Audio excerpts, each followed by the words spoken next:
Area football.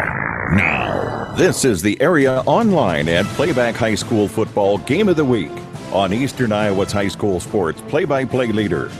Area football from KMCH Sports is brought to you by the KMCH Sports Boosters and by this week's game sponsors. Now, with all the action, here's KMCH Sports Director John Swisher and company.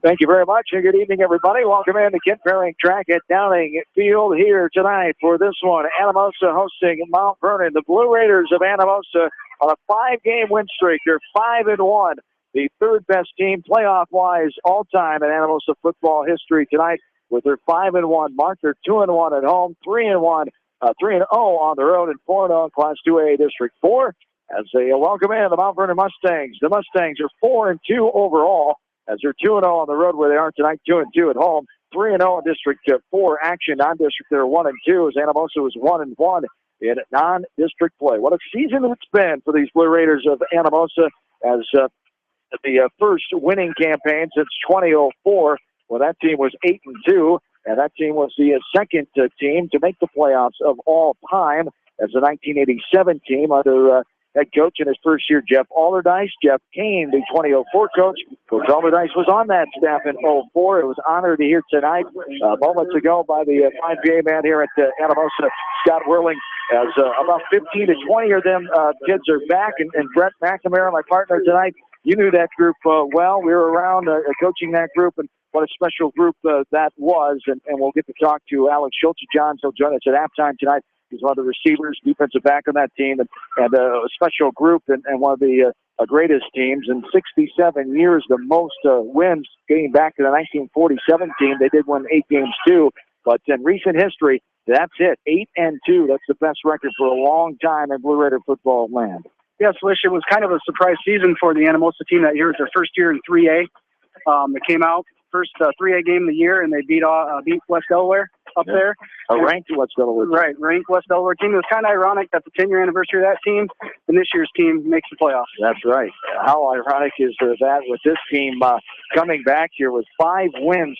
They surpassed a total in 9 seasons. In 9 seasons, the Blue Raider football program was just 4-77. This year, 5-1. So you can see why the excitement, why people are wearing their blue and white proudly, why people are here packing Downing Field each and every week, and what a season it's been so far here as Anamosa tries to keep it going. They are in the playoffs for sure. They got the 3rd spot locked up.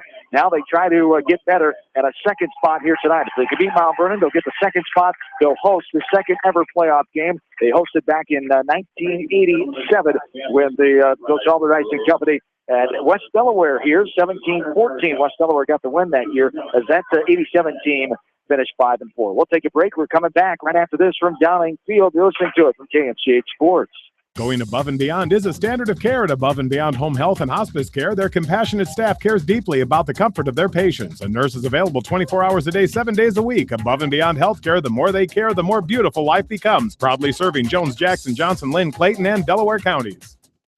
Citizens Bank in Anamosa is proud to support all area athletes. They recognize all the hard work and dedication it takes in the classroom and on the field. Citizens Bank can help you with your financial needs. Citizens Bank has been serving Anamosa and the surrounding area with their banking needs since 1907. Bob Stephen Motors in Manchester proudly supports all area athletes. Bob Stephen Motors is your locally owned and operated GM dealer in Manchester. Check them out on their web at bobstephenmotors.com. A great night out awaits you at Hartridge Golf Course. Join us for Taco Tuesday and our Thursday night specials featuring roasted chicken. Watch the Iowa games with 50-cent wings and drink specials at Hartridge, north of Manchester on 195th Street.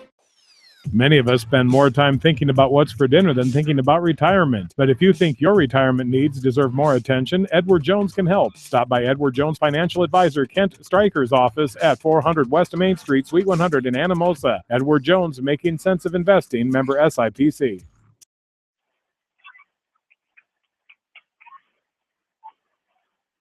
Along with in-studio producer Janelle Tucker, John Swisher, Brett McNamara back with you from Downing Field as we get ready for this one here tonight.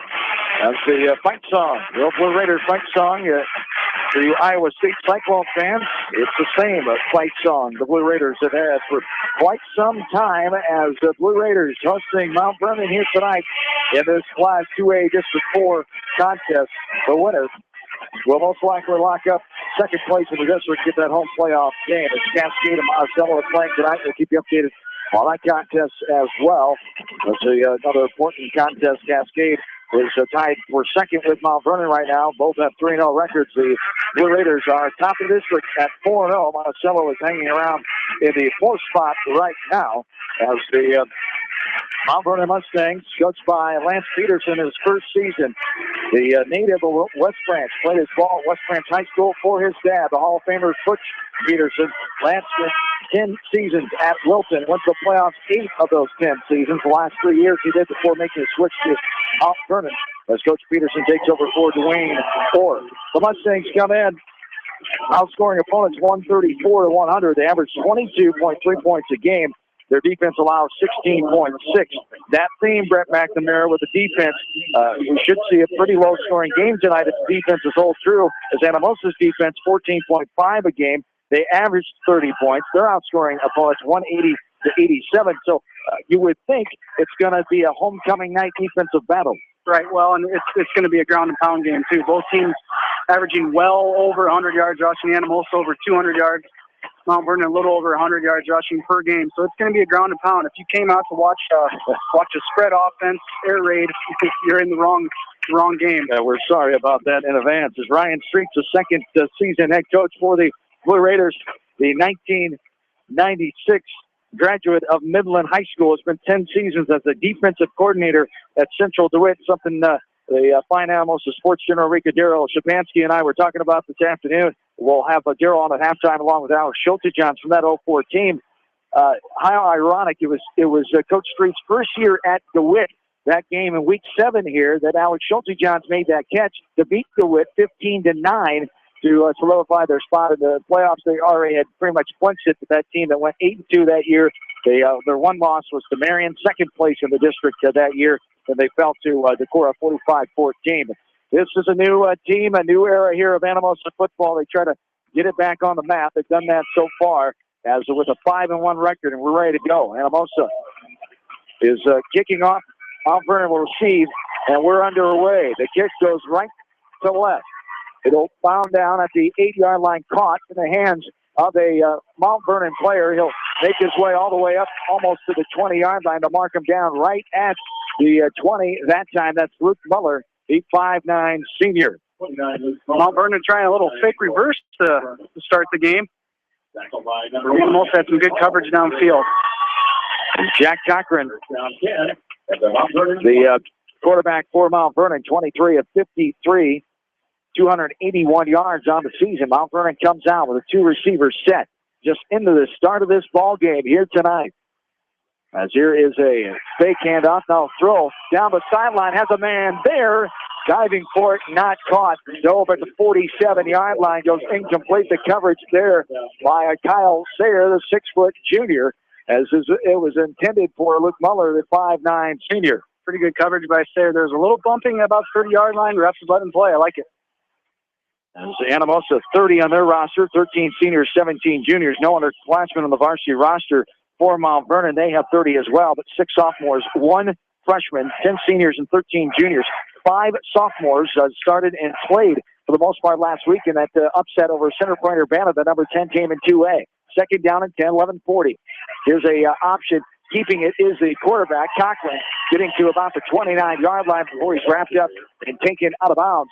Kyle Sayer again on the play. Also around the area, Logan Rubner and Ryan Krampel for the, Randy Von Barron for the Blue Raiders. Well, you know, Swish, Mount Vernon football, they run an option back in the old days. Yes, indeed. Lots of playoff tradition for Mount Vernon. Jim Bellamy, the old coach, been gone for quite a few years now, but he was there for many, many years. Here's Cochran with the handoff right up the middle and trying to get back to the line of scrimmage as the Raiders collapse down. And maybe just a slight gain on the play that time as Mickey Hines, the 5'6 junior, on the carry that time. 4th down and 1 now. 10:45 and counting. Here's a flag of the play from a near side official as this crew is out of the Delaware County Dubuque area as Dennis Rima, the head referee, makes the call there as called on Mount Vernon. Mount Vernon was lined up in the neutral zone offensively, so instead of 4th and 1, it's now 4th and 6. That was a good stand coming out of the box by the Anamosa Raiders. First penalty of the night. 4th and 6, punting it away is number 36, Sam Moore, the 5'11 sophomore. It's taken at the 44-yard line by Ty Huska. He'll go right to left and be slammed out of bounds at the 50 as number 29 getting in there, Luke Muller, the 5'9 senior for Mount Vernon. So great field position right on the 50-yard line here for the Blue Raiders. Good start for Anamosa in their homecoming game. I like what Ty did there. He made sure he caught the ball, didn't do anything flashy, just got yardage. So 1st and 10 going right to left for the Blue Raiders. First time with the ball here tonight. Colin Schulte, the junior quarterback, 21 of 40, 313 yards. He has 8 touchdowns. Not a heavy passing team, but when they do, they're pretty accurate. And those 8 touchdowns. Far receiver, 1 receiver set. 10:26 to go first quarter. Man in motion. Right to left is Hoosman. The handoff. Right to left past the 50-yard line, getting to the about the 45-yard line at that time. As a gain of about 6 yards as the tackle Luke Maddock, a 5'11 senior.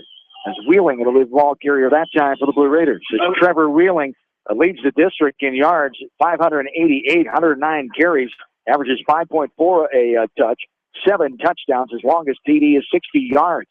So the gain of about 5, 2nd down and 5, 9:50 and counting. 2 receivers set far side, 3 in the backfield. Under center is Schulte.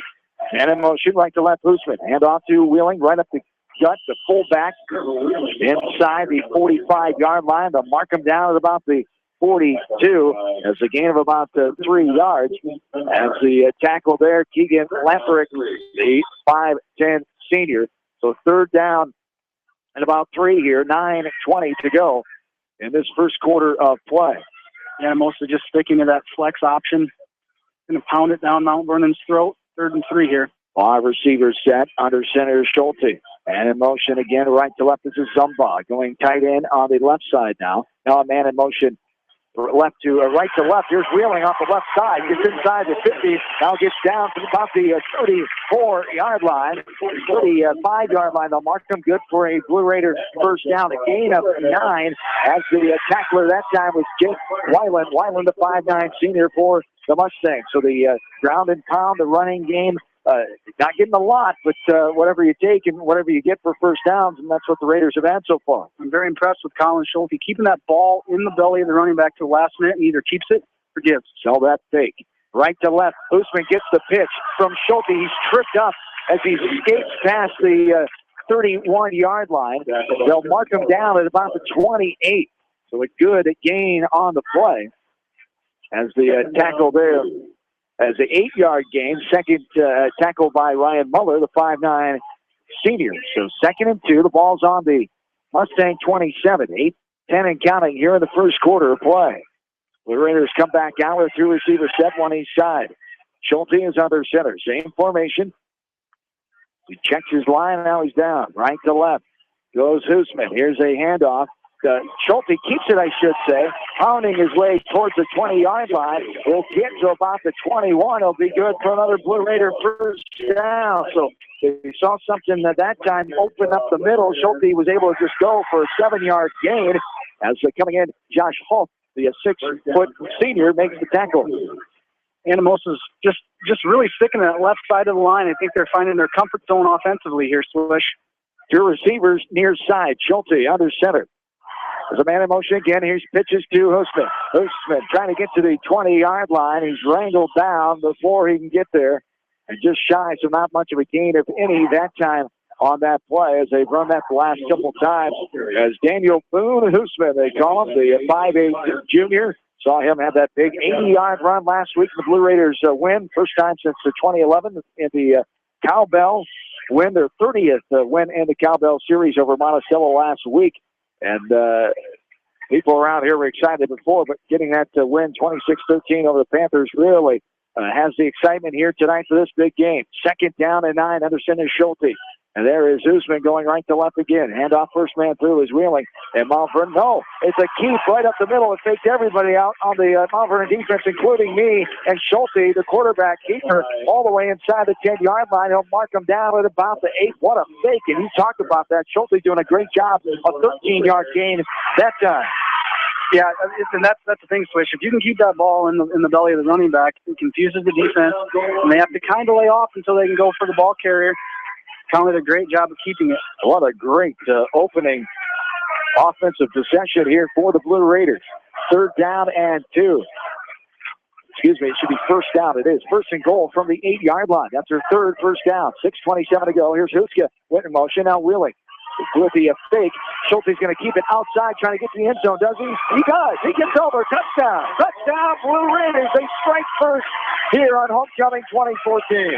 Well, they faked you out on the last play. They faked me out on this play. I thought it was the dive right over the center, but great job keeping it and hitting it outside for the touchdown.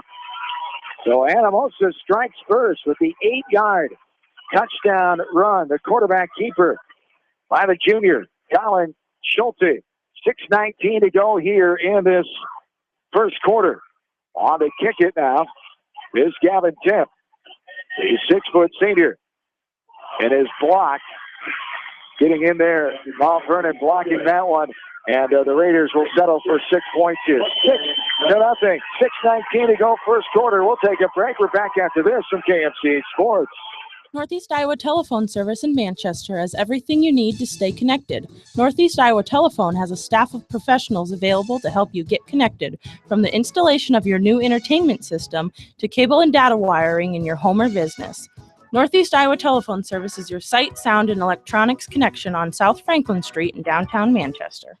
Enjoy the football season with Lasso ERV's Tailgater Special. Huddle up for special deals on new or pre-owned motorhomes. Pick from an all-star lineup of Class A's, diesel pushers, and Class C mini motorhomes at prices for every budget. Visit LassoERV.com for location information and more. This season, tailgate in style and tackle a bargain with a great RV from Lasso ERV. American Trust and Savings Bank wishes all area athletes and coaching staff continued success. American Trust and Savings Bank, with locations in Dyersville, Farley, Dubuque, and Des Moines. Simply better banking. Check them out at AmericanTrust.com. Member FDIC, Equal Housing Lender. Welcome back in. Gavin Temp boots this one inside the 10-yard line. It hits actually inside the 5. It hits Muller, the return man for Mount Vernon. And he was trying to save it, but it goes in the end zone for the touchback here. First and 10 for Mount Vernon, their second time on offense here tonight. From their own 20-yard line, they take shot for 6:15 to go. Great defense to start, forcing Mount Vernon to punt with a penalty for Mount Vernon, too. And then great offensive drive here for Anamosa. Here's a 3-receiver set out of Cochran and the Mustangs. Here's the handoff to the first man through. That's Hines. He rumbles his way past the 25, going to be down about the 29-yard line before a Raider finally got to him. And then a couple more joined him in on the tackle. Tyler Frazier, the 5'8 senior. Also number 12, Logan Rubner, the 5'8 junior, was there as well. We mentioned Tyler Frazier. He's playing with a heavy heart. The loss of his grandpa last Sunday afternoon in a farming accident just outside of Anamosa. We send the best thoughts, prayers to the Frazier family, a great family, longtime farming family around the area. John Frazier, 69 years young, gone way too soon, as we send the best to the family. Here is a fake handoff, a pitch.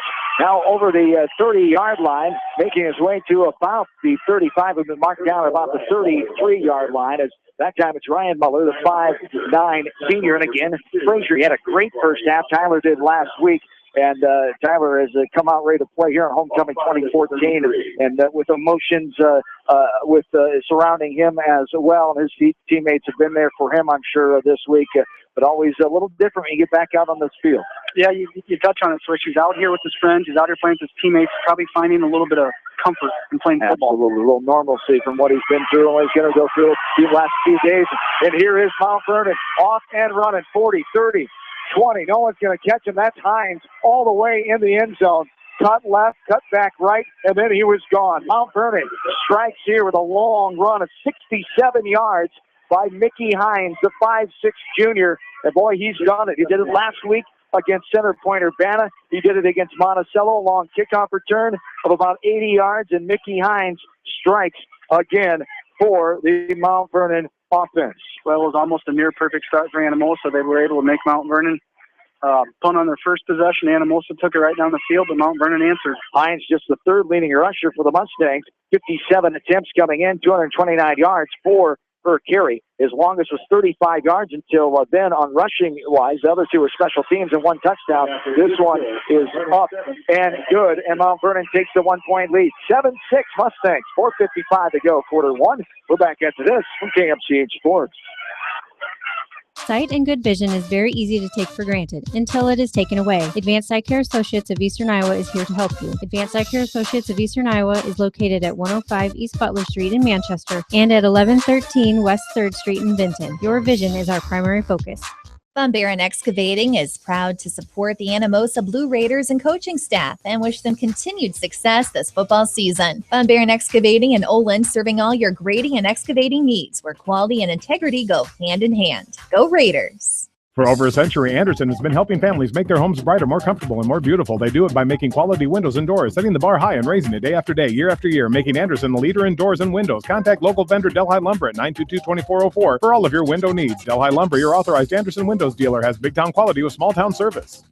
Everyone at Rogers Concrete in Anamosa are proud to support the Anamosa Blue Raiders football team, coaching staff, and fans. Rogers Concrete with the Anamosa Blue Raiders know how to pour on a victory. Best of luck to the Anamosa Blue Raiders on a winning football season from your friends at Rogers Concrete in Anamosa. Welcome back in the Dowling Field at Kent Ferring Track. John Susher, Brett McNamara along with you here tonight. In this one, battle of Class 2A District 4, second place on the line. Here's Ty Huska getting the ball inside the 20-yard line, about the 16, bringing it out all the way inside the 30 at about the 26-yard line. As Muller on the tackle for Mount Vernon. So a quick strike there by the Mustangs, a 67-yard touchdown run by the junior Mickey Hines. With 4:55 to go in the first quarter, they take the 7-6 lead. Yeah, and you know, last week, Swish, Anamosa at Monticello, they had a few blocked extra points, and they already have one tonight that could come back and play a huge role. A three-receiver set. As now Huska faked like he was going in motion, a handoff right up the middle, trying to get to the 30-yard line. Wheeling the ball carrier that time for a gain of about 2. As tackled there by Sam Moore. The 5'11 sophomore, Josh Hoff, the 6-foot senior, was around the action as well. 4.5 to go in the first quarter. Mount Vernon leading 7-6. It just shows you how much stats sometimes can mean nothing. And so we talked about the defense, but all of a sudden in this game, over halfway into the first quarter, we already have 13 points on the board. Right, and you can see Anamosa wants to control the clock. They're just going to keep running the ball. Schulte fakes the handoff and then goes for the keeper for that time. He wasn't fooling anybody as the Mustangs collapse down on him there. As they come in and wrap them up 2 or 3 Mustangs. As Keegan Leparik, the 5'10 senior, was the initial defender. It'll be 3rd down and 6 now with 3:50 to go here in quarter number 1. Mount Vernon's defense is working very well together to get the ball, not just a couple guys, but quite a few to bring down the bigger Anamosa running backs. Going right to left. Ball's on their own 31-yard line. 3 receivers set. Dumba's on the far side. Man in motion left to right is Huska. Goes back, gets the pitch from Schulte. Trying to get the outside. There's a flag that comes in. A hard hit. He's able to keep on running and then get to the 35-yard line. The penalty flag appears to be holding, you would think, from out there on Anamosa. We'll get the official call here from Mr. Dennis Rima. There's a lot of jersey there. Holding will be the call on Anamosa. So the first penalty on the Blue Raiders, second total penalty of the game here tonight. Mount Vernon declined it, obviously. He's going to bring up a long 4th down for Anamosa, about 4th and 6. 4th down. 3:25 to go here in this quarter number 1.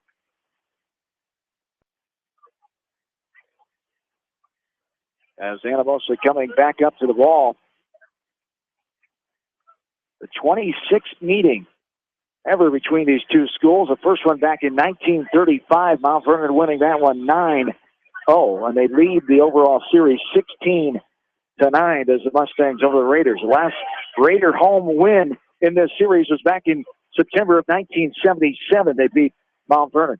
As there is a ball that's bounded down at the 34-yard line, it rolls. The Raiders touch it.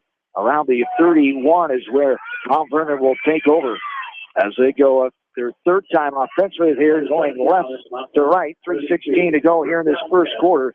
7-6 in favor of the Mustangs here. The key here defensively for Anamosa, obviously, is not to give up the big play. That last series, they got a little back on their heels. Mount Vernon was able to take advantage. So just stick to what you did on that first drive. It worked well. 3 receivers set, 2 on the far side. Cochran in a shotgun, puts his man in motion left to right. That's Muller. The handoff to Muller, the 5'9" senior, trying to get the quarter turn, but good defense in there.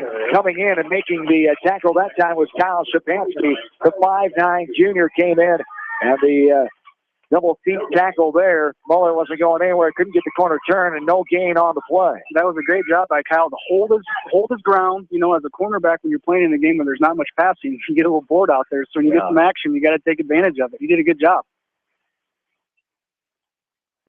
Second down and 10. 2:40 and counting here in this first quarter. 3 receivers set again. Man in motion. Same play left to right. Muller. This time fake handoff. Option pitch left side. This is Hines trying to get the outside. He does. 35. And he'll get knocked out of bounds at about the 35-yard line. So a gain of 2 or 3 on the play. Gain of about 3, we'll call it. As the tackle that time by the Blue Raiders. Shapansky again. The 5'9" junior on the far side of the field that time. And Shapansky, he was involved with this defense last week as well.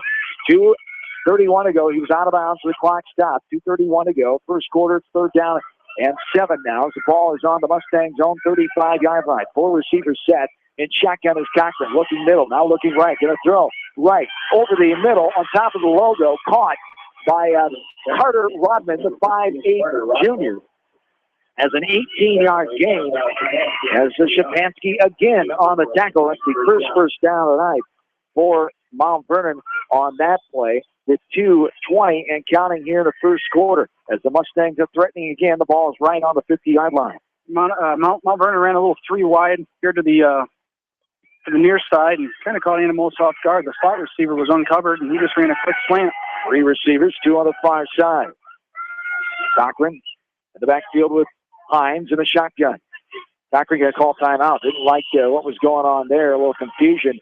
And the Mustangs will take their first timeout here in the first half. And 7-6 with 1:59. We'll keep it right here. I want to say thanks to our great Anamosa sponsors here tonight that's able to provide you Blue Raider football coverage here tonight, thanks to Above and Beyond, Anamosa Dental Associates, Citizens Bank, Edward Jones, Fidelity Bank, Hens Plumbing, Jones County Abstract, Lassery RV, Pharmacy Care Center, Grimley, Willems, McQuillan, and Voss, LLP Attorneys at Law, Rogers Concrete, Russell and Russell Insurance, Sally's on Broadway, Dining and Spirits in Springfield, Tucker's Tavern downtown Anamosa, and Von Barron Excavating Incorporated. Thanks to all 15 of those outstanding Anamosa supporters and Blue Raider fans in their own right. As we talked about, Anamosa in the playoffs already. The fight for second place in the district here on tonight. As 7-6 Mount Vernon with the lead so far in this first quarter, 1:59 to go. As Anamosa defensively pretty much ready for anything here, but Mount Vernon, we'll see what they do after the timeout.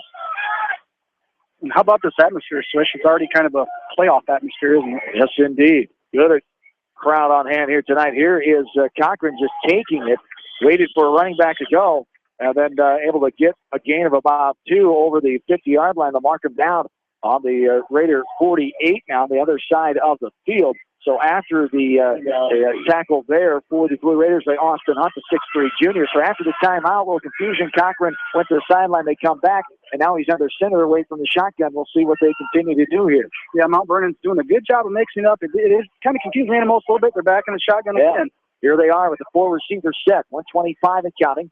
Going left to right. Cochran rolls down right side, looking right. He throws right side. It's caught and tackled right away. Has about 42-yard line caught by Muller. Number 29 and number 29 that time. Shapansky gets the takedown. The junior, 5'9" junior. His fourth tackle of the night and his fourth in about 2 minutes of gameplay here. Shapansky all over the field. One of the smaller guys on the field, but he's making a big impact defensively already. Yes, indeed. Under a minute to go, first quarter. 7-6 Mount Vernon with the 1-point advantage. It's a 3rd down and 2. Mustangs at 3 to the short side of the field, the near side. 1 on the far side and 4 receivers set. Shotgun, looking right. Cochran, now he's going to tuck it and run. The Raiders are right there, collapsing down on him and keeping him to get from getting to the 40-yard line. As right there was Spencer Heinrichsen, the 6'1" senior. A couple others helped out, but Heinrichsen the first on the initial grab. Under 30 seconds to go. It'll be a 4th and 1 here as the ball is on the Blue Raider 41-yard line. Looks like Mount Vernon's going to go ahead and punt here, it's a long shotgun. Cochran in the deep shotgun here. Trying to draw him off sides, and it works.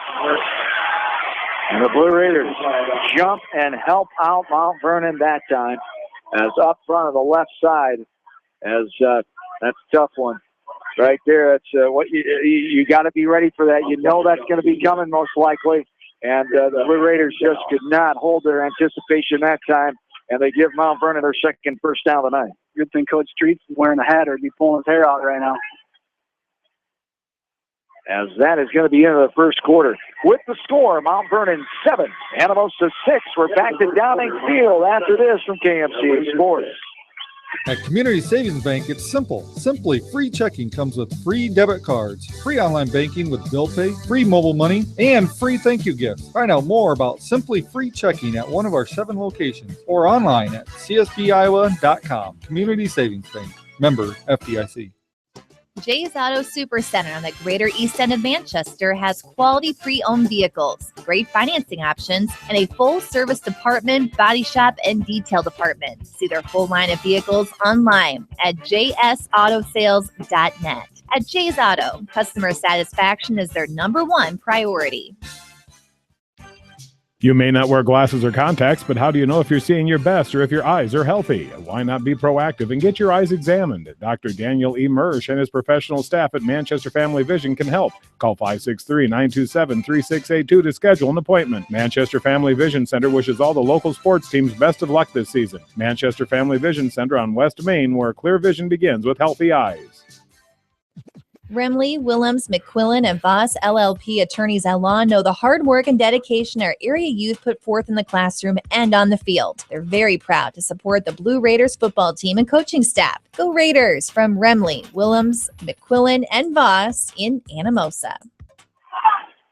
Here's a tough run by Mickey Hines to start the second quarter, trying to get to the 35-yard line, taken down by a 1-yard gain, and wrapped up by Randy Von Barron, the 5'8" senior, and Kyle Shapansky. What do you know? Was in on the play again.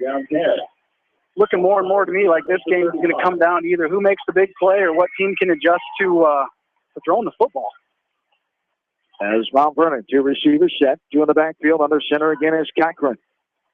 Cochran pulls out, looks at the running back, now looking to throw, getting in there with the sack, the takedown. Eli Hughes taking him back all the way to about the 42-yard line. Loss of 6 on the play as Eli Hughes, the big 6'4" senior, just looked like he came untouched there, broke his way through that line. Great penetration, and there was no stopping once he got his hands on the quarterback, Cochran, that time. With under 11 minutes to go, it'll be a 3rd down and long here. A 3rd down and a cab ride to Martell for the Mustangs here. That's the play defensively Anamosa needed to get a little momentum back in this game. 10-40 and counting. 2 receivers. 3 in the backfield. Shotgun this time. Cochran looking. 3rd and 16. Here's a throw over the middle. Hines gets it at the 42-yard line. He's scampering his way up the field. 30, 25, 20, 15, finally knocked out of bounds by a Blue Raider right at the 15-yard line.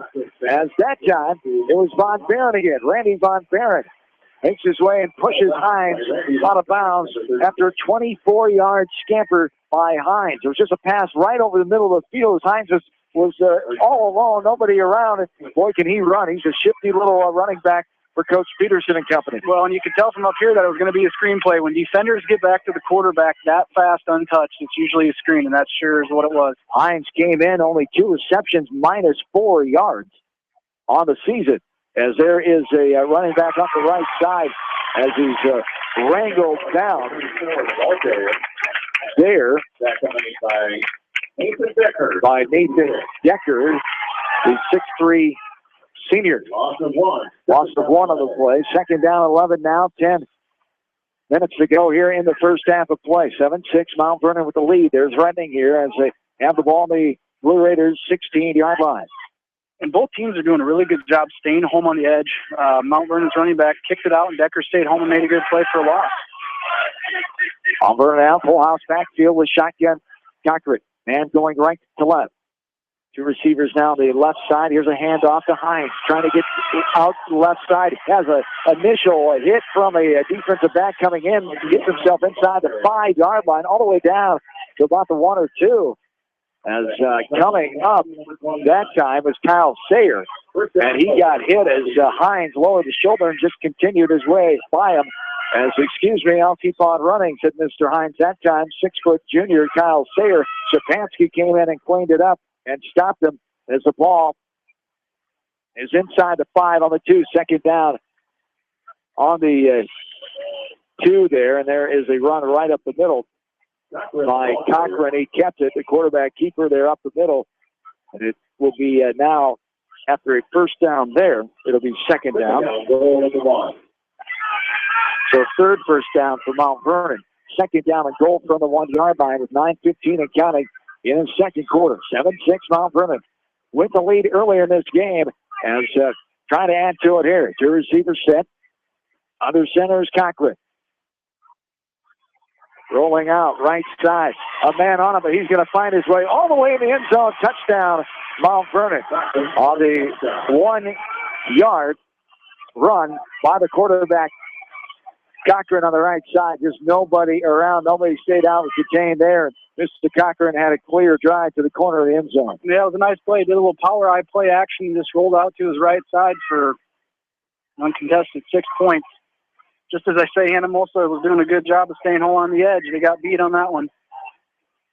So with 8:57 to go in the second quarter, Mount Vernon scores their second touchdown of the night.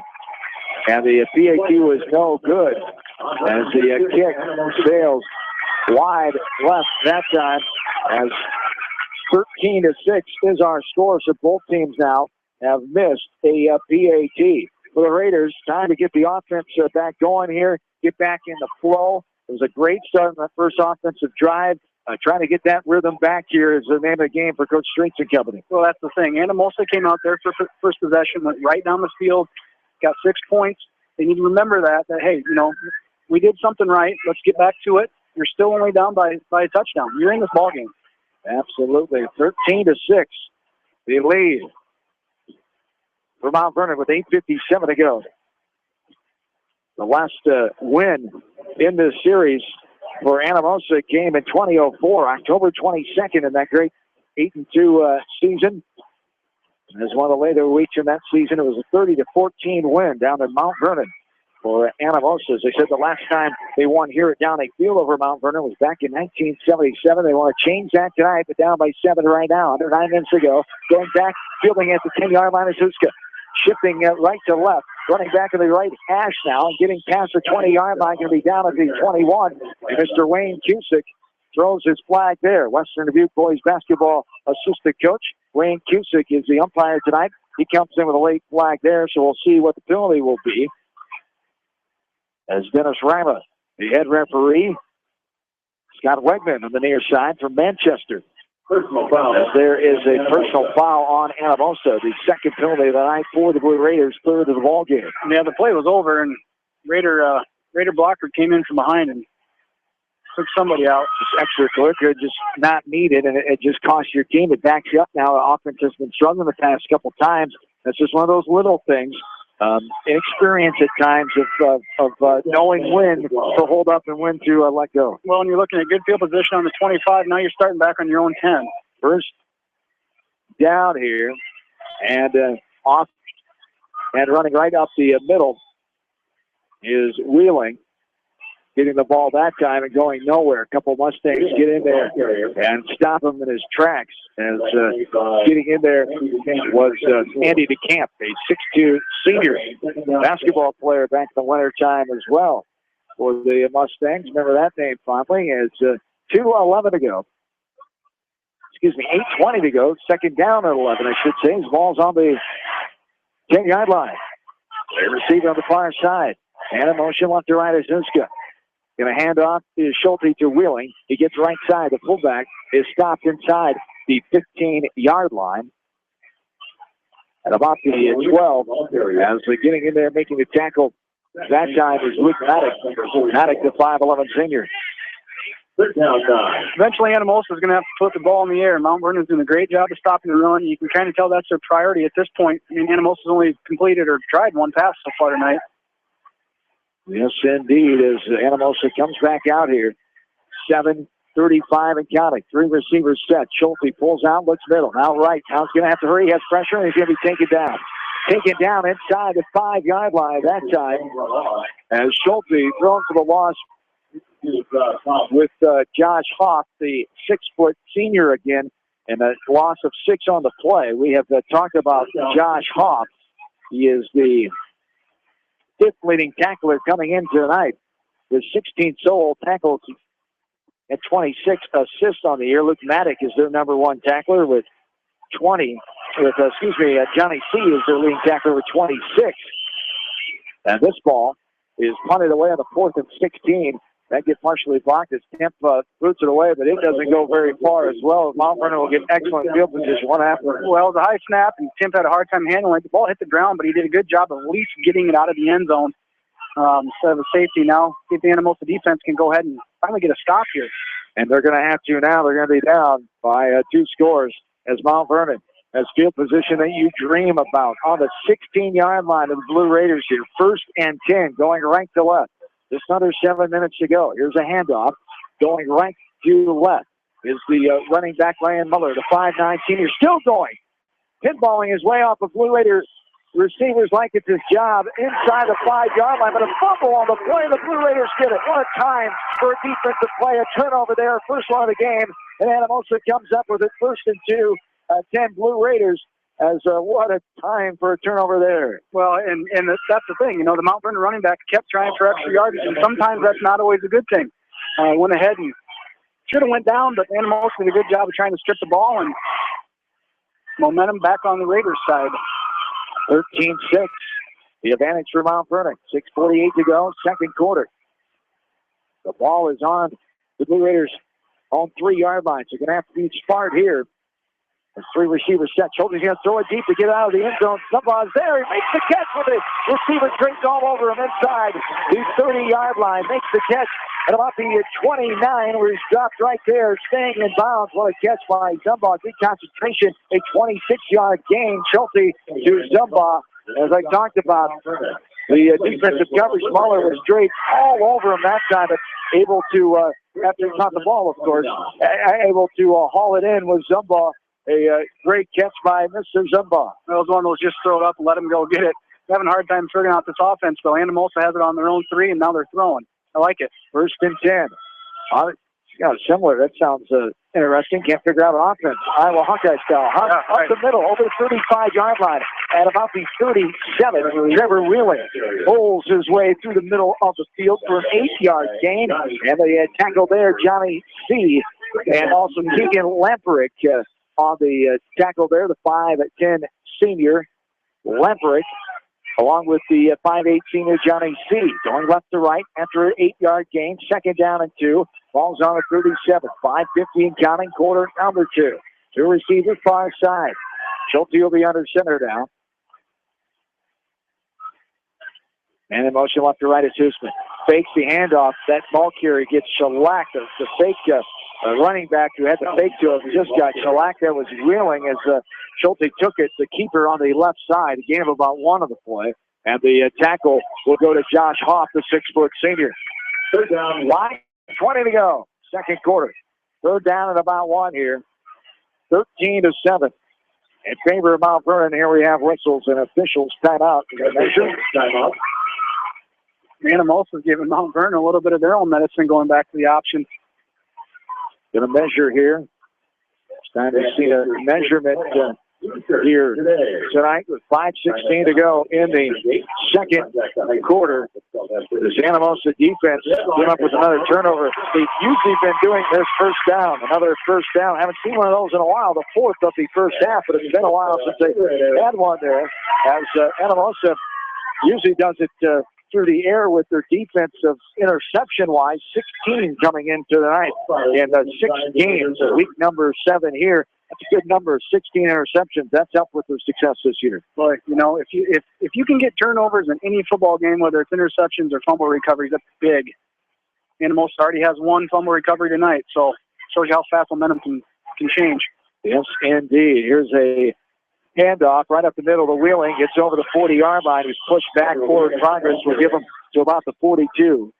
As the tackle coming on Mount Vernon as Josh Hoff again and Sam Moore, the 5'11 sophomore. Now we have a Mount Vernon player down as trainers hustle right out to him. And doesn't take much. They pick him up. And Keegan Lemprick, the 5'10 senior, will walk his way off with the training staff for Mount Vernon. 4:47 to go here in the second quarter. It'll be second down at 8 when we resume here. 13-7, Mount Vernon with the 7-point lead.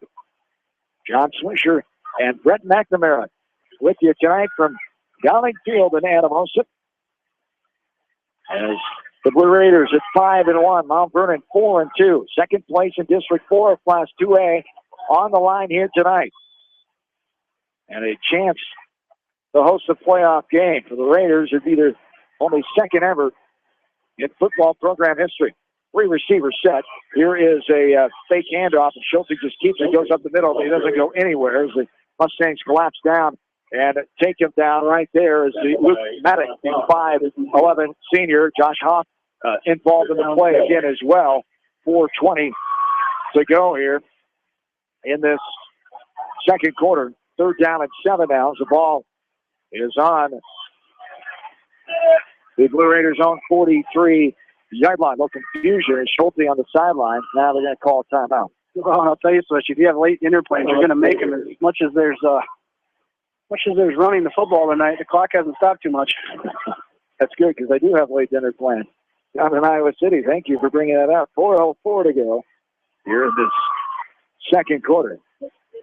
You know, there's a lot of game left, though. We don't know what's going to happen. Right. Well, and the one thing I was going to say, you're not going to see it in the stats tomorrow, but the previous drive for Anamosa, when they're pinned back inside their own 5-yard line, Colin Schulte knew he was going to take a sack.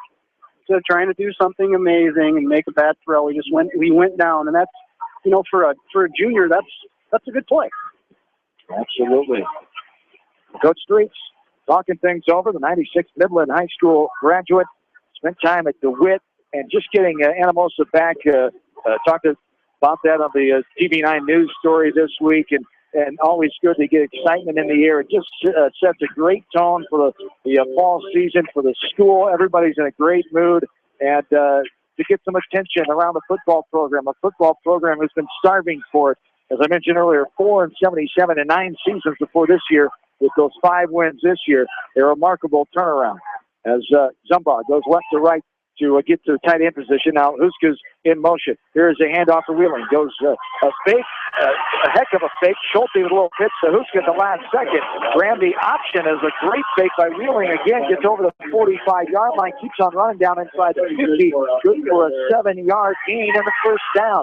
Tackled that time by Luke Muller, the 5'9 senior. Granted, I'm not using the binoculars, but that's 2 or 3 times they've faked me out here tonight. Well, I'll lie and say I wasn't faked out. But that was a great keep again by Colin and a great pitch. And here is Schulte going to hand off. This time fumble on the play. It squirts all the way out to the A logo in the middle of the field. And recovered by a Blue Raider as picking that one up by Dylan Wood, a 6'2 junior. Great job by Wood. That ball just squirted out all the way on the brand new A. First time ever they've had the A, thanks to Bill Carlson, the maintenance staff here, as an A that Bill told me that took 3 hours to do. The painting, Brett Jones, the new AD here at Anamosa, outlined it, and Billy painted it here this week, and it looks very nice, along with the yard markings, the numbers on the 10, 20, 30, etc. yard lines, and there is a flag on the play. Lots of movement up front. We'll see which way it goes. Was there flinching on the Raiders side first? And there was. False start, says Mr. Rima. Will be the third penalty of the contest for the Blue Raiders with 3:17 to go here in the second quarter. 13-6, Mount Vernon with the lead. Second down. And about to 12 here now for Anamosa. So we've seen that here. Anamosa getting something going, but hurting themselves with penalties. And here's another example. Yeah, it was just an early snap by the center. Need to fix it. Going left to right. Wheeling in the backfield. Looking. Schulte throwing left side. Has a man deep, but over the outstretched diving arms of the receiver on the far side. Intended for Gavin Kemp. Good defensive coverage running stride for stride on the far side is a Mustang, and that is Ryan Muller, the 5'9" senior cornerback. Now, there is a little bit of pushing out there, but we saw it in Mount Vernon's first possession. And Anamosa had a little bumping. Now Mount Vernon's going to return the favor, and the refs are going to play. Gavin Kemp is the second week back, really getting involved in the offense after that shoulder surgery and the long layoff. He's been special teams on all year, but they like to have him as offensive weapon. Here's a nice pass to the right side. Caught and out of bounds inside the 45-yard line by Daniel Boone-Husman right there as a nice 8-yard gain for the Blue Raiders. It'll be 4th down and 3. So still need a little bit here as the ball's on the 43-yard line of the Mustangs with 2:46 to go. As he was out of bounds, the clock is stopped at 2:46. We'll see what the Blue Raiders go here. Looks like they're going to go for it and try to get 3 yards. Watch for the hard snap like Mount Vernon did to Anamosa. And left to right is Huska. Here's Wheeling right up the, no, it's a fake again in the Raiders fan section. Right in front of us was faked out as Wheeling was off and running, but Schulte kept it and was dropped down right about the 42-yard line. So again, that fake wasn't fooling the Mount Vernon. The defense able to drop Schulte in his tracks on the keeper right up the middle. Well, you can tell Collins a little frustrated. He knew he should have gave that ball. He kept it, and, hey, the defense is going to have to come through again now. So another turnover on down. The Mount Vernon's defense comes up with a big stop on 4th and 3. 2:44 to go first half. 13-6. I have a couple of guests at halftime. Dale Shapansky, the Anamosa Journal-League sports editor, and Alex Schulte-John, a wide receiver from that 2004 team. Here is, all the way on the sideline, Hines being pushed out of bounds. And about a 4-yard gain as number 4, Eli Hughes, the 6'4" senior, wrestled him out of bounds. 2.5 to go here. 2:37 to be exact. The clock stopped. Second down at 5. The ball is on the Mustang own 47-yard line. So you didn't get things to go your way offensively here. You got to come back. You need to stop here. This is not the way you want to end this first half. You've got to come up with a stop here if you're Anamosa. Yeah, you don't want to go down 2 possessions going into the half. There's Hines off and running over the 50. Squirts his way right side of the right hash to about the 45-yard line. They're going to mark him down at the 46 for a 7-yard gain. That's the tackle by Tyler Zumba. The 6'5" junior comes and wraps up the carrier at that time, Hines. Keep in mind, Swish, Mount Vernon had to use that timeout early in the first quarter, so they only have 2 left. The clock running down. Both teams have 2 remaining here in the first half with 2:15 and counting. Here's a handoff going right to left, and stuck in his tracks there is a gain of maybe 1 or so as Hines on the carry. Shapansky came in, but Kyle Sayer came in and got the tackle that time. The 6'4" junior. We called his name a few times last week. Kyle Sayer, the junior, going right to left here. Second down, about 9. 1:15 counting here in this second quarter. Cochran, 4 receivers to choose from. He's going to throw deep, rolling out right side, lets it go. A man cannot haul it in. Leaping and not coming down with it inside the 15-yard line out there is the Mustang on the far side. It was good coverage by Kyle Shapansky. The ball was thrown way too high for that route and just let him out of bounds. as Connor Herman, the 6'4 junior, another talented basketball player in the wintertime. Here, a receiver for first-year head coach Lance Peterson, assisted by former Mustang was Lucas Stead, who played in the days of Jim Bellamy, Matt Turner, Ryan Hemphill, Mike Stutt, and Zach Sousel.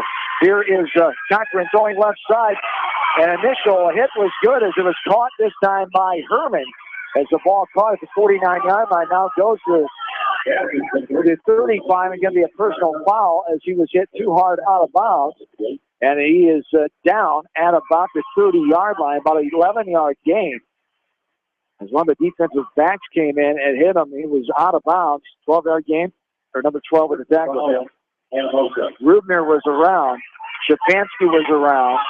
And the personal foul comes on one of them. Well, it was on Rubner. It looked like actually what happened was they got tangled up when they went out of bounds. And the officials must have thought it was excessive. And honestly, though, Anamosa had a good shot at stopping him behind the first down mark. A great initial hit. Right. And wrap up. Yeah. Right about the 35-yard line.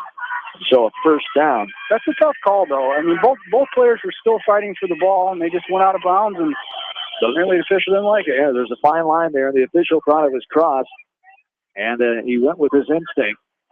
Veteran officials, Mr. Cusick and Mr. Wakeman on the near side, both very knowledgeable.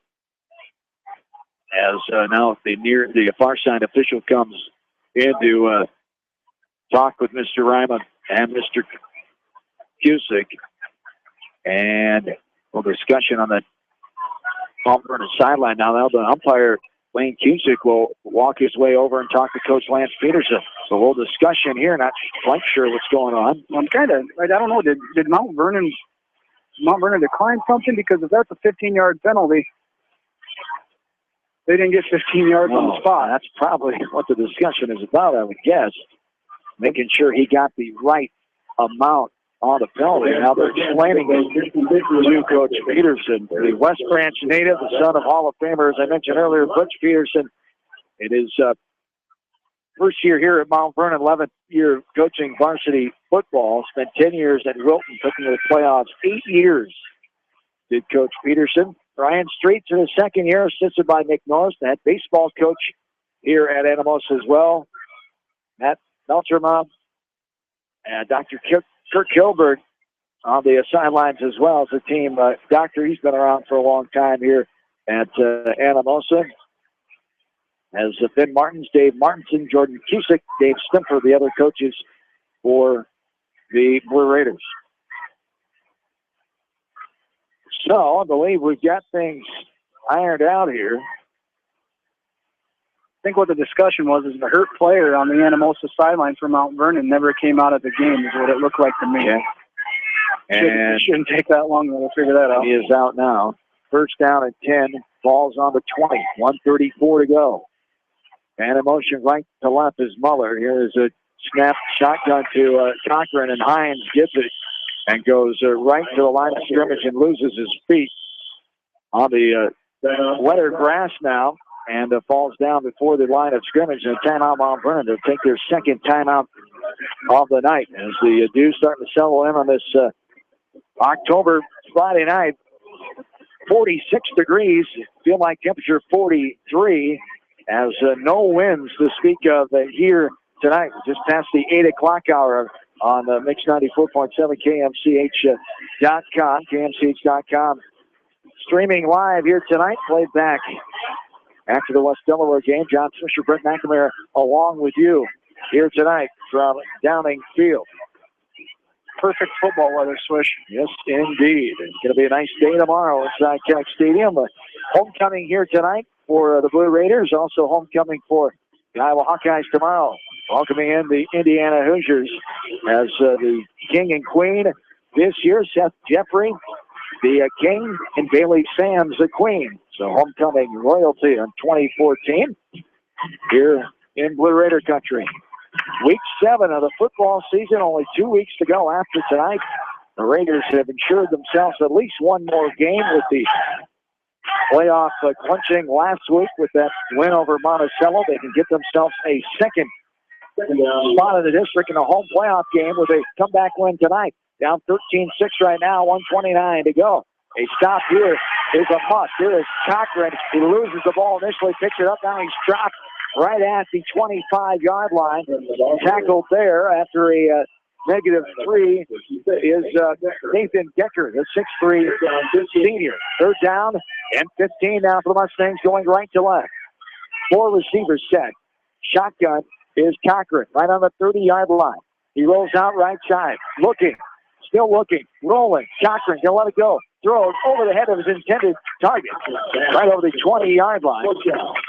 Tyler Frazier came in, put a little pressure on the quarterback, and forced him to make an errant throw quicker than he wanted to. And, the thing with Mount Vernon so far in this first half, Swish, is they're showing a lot of different looks. We're going, option, power eye, pistol look a little bit, trips to either side. So kind of keeping Anamosa back on their heels. 57.3 to go here in the second quarter. 4th down and 15. Here for Mount Vernon, and they'll take their third and final timeout of the first half here. Will the Mustangs, Coach Peterson and company, talking some more things over with the big situation here.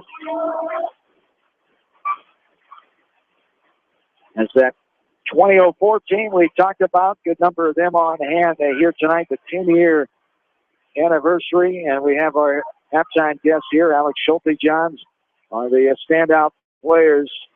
And he remembers that the Witt game fondly in week 7 of that year, 10 years ago. Does Alex Schulte-Johns, outfitting back here tonight on Homecoming 2014. 57.3 to go. 13-6 Mount Vernon with a 4th down and 15. They're going for the field goal. Lining up at about the 33-yard line. 40-yarder. The 43 yards. Here, up, and got it. Good. Just tucked in the left upright there by the kicker, Sam Moore, the 5'11 sophomore. Shines with his leg with 51.8 to go. As Moore, with the 43-yarder, tucked it in and gives his team a 10-point lead as we get close to the halftime break. And that's big. It's a 2-possession football game. Now, granted, Anamosa does get the football coming out in the second half, but it's that momentum we talked about earlier. Not a field goal listed in the stats for Sam Moore. 14 of 17 for extra points so far on the year. As Mustangs will kick off going right to left with a 16-6 lead here, 51.8 to go. Big kick. Yes, it was. It just gets that little bit more momentum back on Mount Vernon's side. And Anamosa, if they could strike here, they could get it back. But it hasn't been easy for the Blue Raiders offensively. Boy, did it look easy to start this ball game, though. They did. They ran right down the Mustangs' throat and put 6 points on the board in a hurry. Scoring was halfway through that first quarter.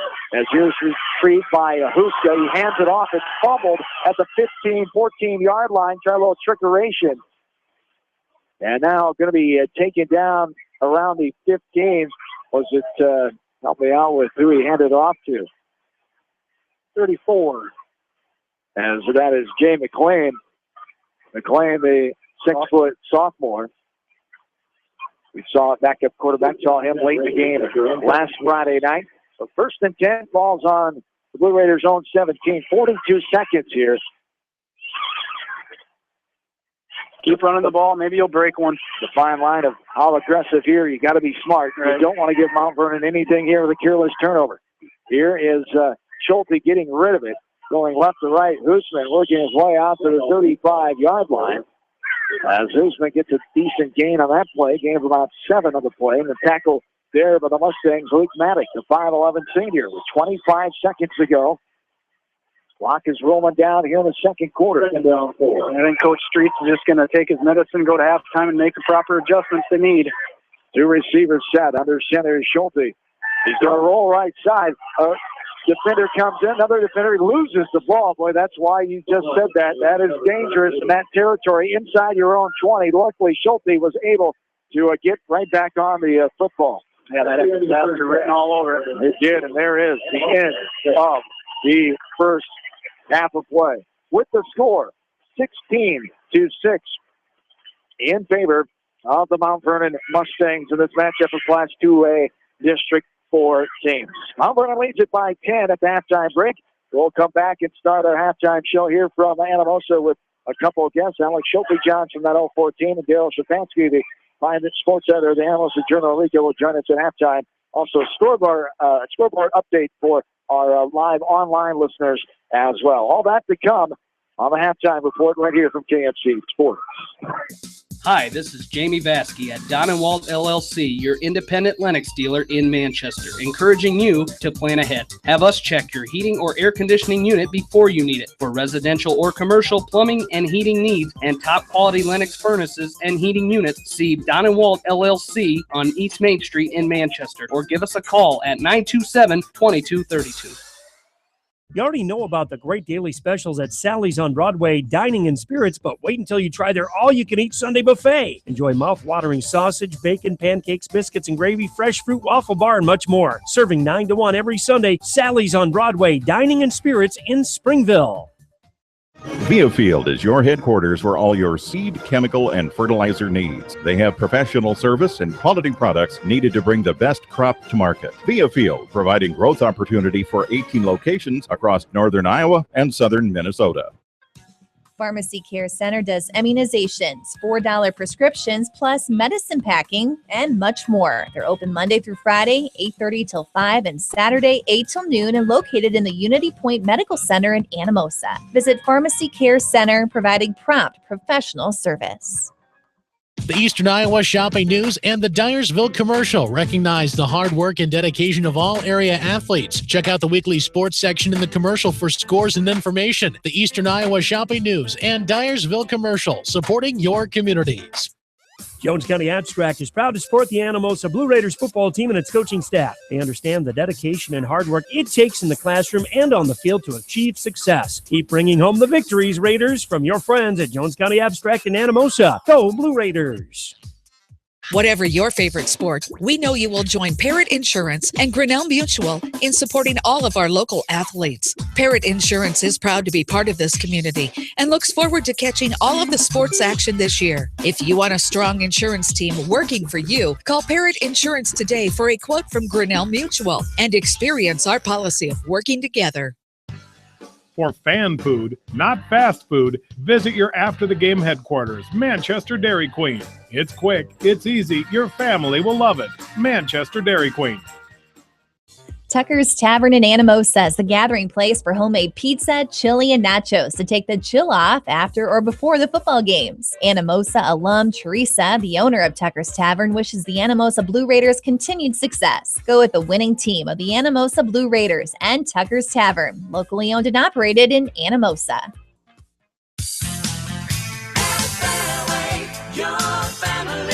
It's no secret that people come to Fairway in Manchester for their famous meats, but as you dash back to the counter to pick up your USDA choice ribeyes, don't be surprised if you find yourself lingering among the delicious fruits and vegetables in the produce department. Shop Fairway in Manchester for low prices and all your grocery needs. Head to Fireside Pub and Steakhouse before or after the game or anytime, featuring steaks, seafood, pasta, sandwiches, and even fresh-made pizza. They say it's the best around. Visit them on the web at firesidemanchester.com for a full menu and special offers. And welcome back into Downing Field at Ken Faring Track here in Anamosa as the Blue Raiders down to Mount Vernon at halftime with this one, 16-6 over the Mustangs of Mount Vernon, as we'll get a look at some of the numbers that culminated at 22-point first half with these two teams. But now first, we talked about the 2004 team coming back here tonight, celebrating their 2004 season of 8-2, the best record since 1947, with that team having 8 wins, the best winning season since now this year's team with that 5-1 mark. Alex Schulte-John's a senior on that team, an 05 graduate here of Anamosa High, and Dale Shapansky, the Anamosa Journal-Rica sports editor. We were all involved in that with that team that season. That was quite the year. It was history making. It was a lot of fun going through that at the time. And Alex, we'll start with you. When I say that 2004 team, talk about your memories there and just how special that was. You know, you think about it, it's 10 years ago, and we got a little group here tonight that we kind of gathered and do a little 10-year reunion and talking to those guys tonight. It was hard to believe it's been 10 years already. It seems like it was just a couple years ago we were all strapping the pads on, helmets on, and going out and playing this game. But memories, yeah, there's a bunch of them. They're a dime a dozen, and the group of guys, it's good to get together and reminisce about all those days, and a lot of fun. You betcha. It only goes by quicker the older you get. I've got a few years on you. Daryl, here with this 2004 team, it was just a special year. Jeff Kane in his second year coming in. The 03 team got some excitement back in the Blue Raider country, and then the 04 team just really carried it with those 8 wins, of course. Standouts like Alex, Austin Hensley in the way, setting and breaking records left and right, running the ball that year. Actually, it was a lot like this team we have here in 2014. That 2014 kind of burst on the scene. We hadn't had a winning season since 1996. But to those of us close with the program, it was no surprise what those seniors that year in that 2004 team were able to do. They were dominant all the way through middle school, freshman, sophomore. Junior year was Kane's first year at Anamosa, was their junior year. They went 4-5 that year, but that was a building year. And Coach Kane knew that year, that it was going to take some time. And then, wow, it absolutely took off the senior year. Just amazing to watch. Watching Austin Hintz plow through people. Luke Lemire, our quarterback that year, just throwing it up to receivers like Alex here. Alex, super athletic.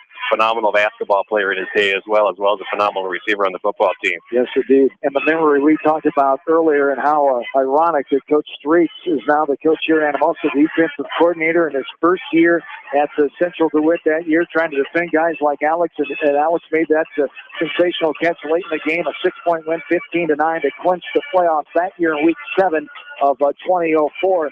Talk about that experience. You remember that game very well. Yes, it was... it's also homecoming, I believe, that year. Was it? Yeah, DeWitt was our homecoming, and we knew coming in DeWitt was a very good ball club.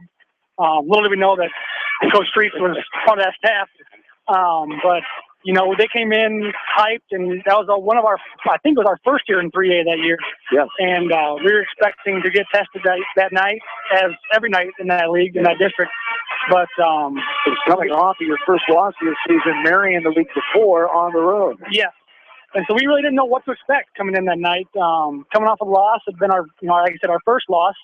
So it was kind of some new territory for us. But like you said, Coach Kane had us very well prepared. That whole coaching staff was unbelievable, top to bottom. A couple of former head coaches in there with Coach Alderdice. They did their job, and they had us confident in coming out, and we did our job. That's right. My broadcast partner, Kevin Barnes, called the offense that year as well. And he's listening tonight in northern Wisconsin, near Madison tonight. So shout out to the Barnes family. But Alex, when you get a group like this, it's a special thing, and these kids now will remember this season. No matter what happens from now on, they'll remember the first winning program since 04 now, being a part of this team. It's a special experience. Unfortunately, it hasn't been done much here at Anamosa over the years. We talked about the 9 season between this year and that year, 4-77, just 4 wins total, and now 5 wins this year. It's just amazing what this group is doing, and something you guys did, holding that 8-win mark as one of the best teams in Blue Raider football history. Yeah, it was, like Daryl said, this group, I think, is very, very comparable to our team from 04. The success before this year was not, has not been there. And then all of a sudden you're experiencing 4 or 5 wins in a row here, and all of a sudden you're coming out as the favorites now, and everybody's got their eyes on you. So, for these kids, it's just, you got to keep showing up every week, Monday through Thursday, practice every day, come out ready to go. Because all of a sudden the target's on your back, and you got to be ready for them. Absolutely. Changing that mindset, that culture here, as Coach Street said earlier in the week on the TV story, bringing the relevance back to Anamosa football. And boy, have they done that. That was his goal when he got hired, John, was to bring relevance back to Anamosa football. He saw potential in this group when I don't think a lot of people, even in our own community, thought there was potential with the Anamosa football program. So he had faith from the beginning, and that's just allowed the kids to buy into everything he's selling, leading to the season that we've seen this year. So it's been a really fun ride so far, and it's just going to keep getting better, guys. Absolutely. Alex, good to have you back here. Congrats on that great season again. Dale, good to talk with you again, and enjoy the rest of this game, folks. All right, guys. Thank you. Daryl Shapansky, the sports editor of the Anamosa Journal-Rinca, and Alex Schulte-Johns, one of the star members on that 2004 team, honoring here tonight as the anniversary of the 8-2 playoff team that brought great winning back in that 04 season. We'll take a break and we'll come back with more here. Halftime. It's Mount Vernon leading Anamosa 16-6. We're back after this from KMC Sports. Dr. Oldham and Dr. Jocelyn Slater and all the staff at Anamosa Dental Associates are proud to support the Anamosa Blue Raiders. For dental excellence and compassionate care, Anamosa Dental Associates. Keep bringing home the victories. Go Raiders! Leonard Muller Funeral Home and Crematory wishes all the best to the athletes and appreciates their hard work and scholastic efforts throughout the year. For personal, caring service, Leonard Muller Funeral Home and Crematory in Manchester, Edgewood, and Strawberry Points. Phil and Angela with Russell & Russell Insurance in Anamosa wish the Anamosa Blue Raiders football team and coaching staff continued success this football season. Just like the Anamosa Raiders coaching staff, Russell & Russell Insurance can come up with a winning plan that's just for you. Go Raiders! Going above and beyond is a standard of care at Above and Beyond Home Health and Hospice Care. Their compassionate staff cares deeply about the comfort of their patients. A nurse is available 24 hours a day, 7 days a week. Above and Beyond Healthcare, the more they care, the more beautiful life becomes. Proudly serving Jones, Jackson, Johnson, Lynn, Clayton, and Delaware counties.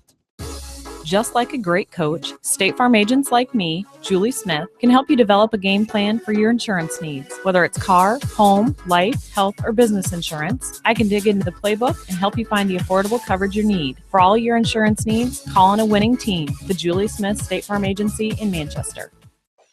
Many of us spend more time thinking about what's for dinner than thinking about retirement. But if you think your retirement needs deserve more attention, Edward Jones can help. Stop by Edward Jones Financial Advisor Kent Stryker's office at 400 West Main Street, Suite 100 in Anamosa. Edward Jones, making sense of investing, member SIPC. At Three Rivers, our customers come first. Your business is very important to us. Our goal is to provide you with the best products and service that you have come to expect from Three Rivers. Visit our website at threeriversfs.com or the location nearest you. Three Rivers, your partner in growth solutions. Citizen State Bank, your locally owned, community-minded, and customer-oriented bank, is here to serve you. Choose one of their 7 convenient locations in Winthrop, Monticello, Manchester, Ryan, Strawberry Point, Hopkinton, and Nubiana. Citizen State Bank, community banking with people you know, member FDIC. Enjoy the football season with Lasso ERV's Tailgater Special. Huddle up for special deals on new or pre-owned motorhomes. Pick from an all-star lineup of Class A's, diesel pushers, and Class C mini motorhomes at prices for every budget. Visit LassoERV.com for location information and more. This season, tailgate in style and tackle a bargain with a great RV from Lasso ERV. Hi, everybody. It's Jamie Vasky, the voice of West Delaware football, and I had the chance to review the Good Neighbor Society playbook, and I got to tell you, they are friends in our neighborhood, designing plays to get you home fast. If you need help getting back in the game, contact the Good Neighbor Society's Rehab to Home team at 563-927-3907.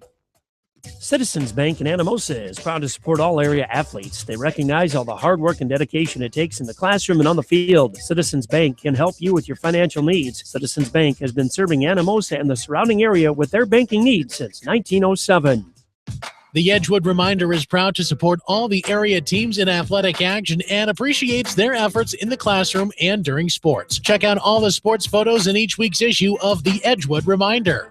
Von Baron Excavating is proud to support the Anamosa Blue Raiders and coaching staff and wish them continued success this football season. Von Baron Excavating in Olin, serving all your grading and excavating needs, where quality and integrity go hand in hand. Go Raiders! TriVet Associates is a mixed animal veterinary clinic with offices in Farley, Dyersville, and Holy Cross. Our 8 doctors serve the Dubuque, Manchester, Guttenberg, and Cascade areas and provide veterinary services to both large and small animals. For more information, find us on Facebook or visit our website, trivetinc.com. Everyone at Rogers Concrete in Anamosa are proud to support the Anamosa Blue Raiders football team, coaching staff, and fans. Rogers Concrete with the Anamosa Blue Raiders know how to pour on a victory. Best of luck to the Anamosa Blue Raiders on a winning football season from your friends at Rogers Concrete in Anamosa. Along with in-studio producer Janelle Tucker, John Swisher, Brett McNamara back with you from Downing Field for our live online listeners. We'll give you a scoreboard update now.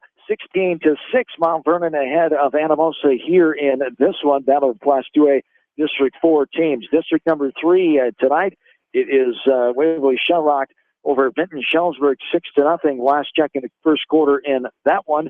Independence over Charles City 13-0. Late in the first quarter was the last check of that one. Hopefully, Janelle, if you can give us a West Delaware score, that has not been updated here. No score reported from Manchester tonight as the Hawks host Central DeWitt in non-conference, in non-district play. Cedar Rapids Xavier all over Dubuque Waller 21-6 in the midway through the first half.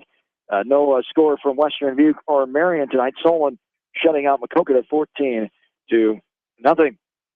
Class 2A, District number 3. New Hampton over Waukegan, 12-6 late in the second quarter. Center Pointer Bannon, Owine, no score. Beckman and Columbus Catholic of Waterloo, no score. North Fayette Valley leading Osage late in the first quarter. It is a first quarter score. Cascade beating Monticello 13-0 in other Class 2A District 4 games. That one going on in Monticello for the Panthers homecoming tonight. In Class A, District number 5.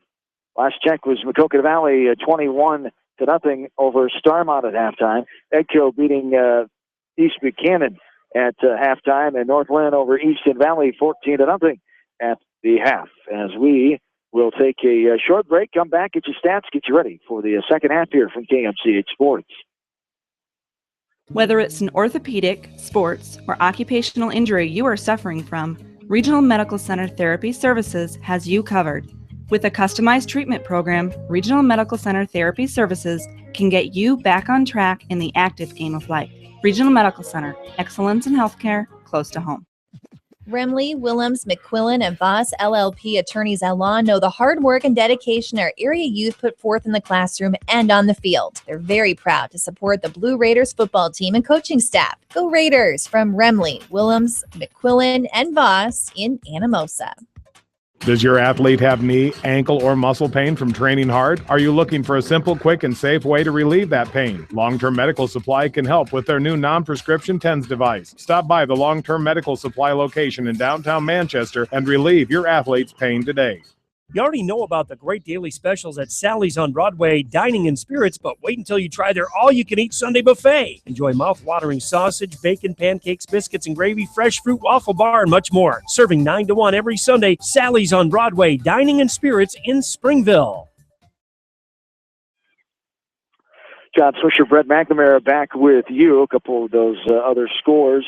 West Delaware 27-6 over Central DeWitt in Manchester tonight at almost halftime, 3 minutes ago, as another score. Maquoketa Valley leading Starmont tonight up near Arlington, 28-7 in that one, and 14-0 Edco ahead of East Buchanan and Winthrop tonight. As we sit at 16-6, Mount Vernon ahead of Anamosa in this one. As we take a look at first downs for Anamosa on the night, they have had 7 first downs. Mount Vernon has had 9, as Anamosa 2 of 3 for 36 passing yards. Rushing, Schulte has 29. Trevor Wheeling has 28 total yards, 110. Mount Vernon total yards, 183. 1 turnover for the Mustangs, and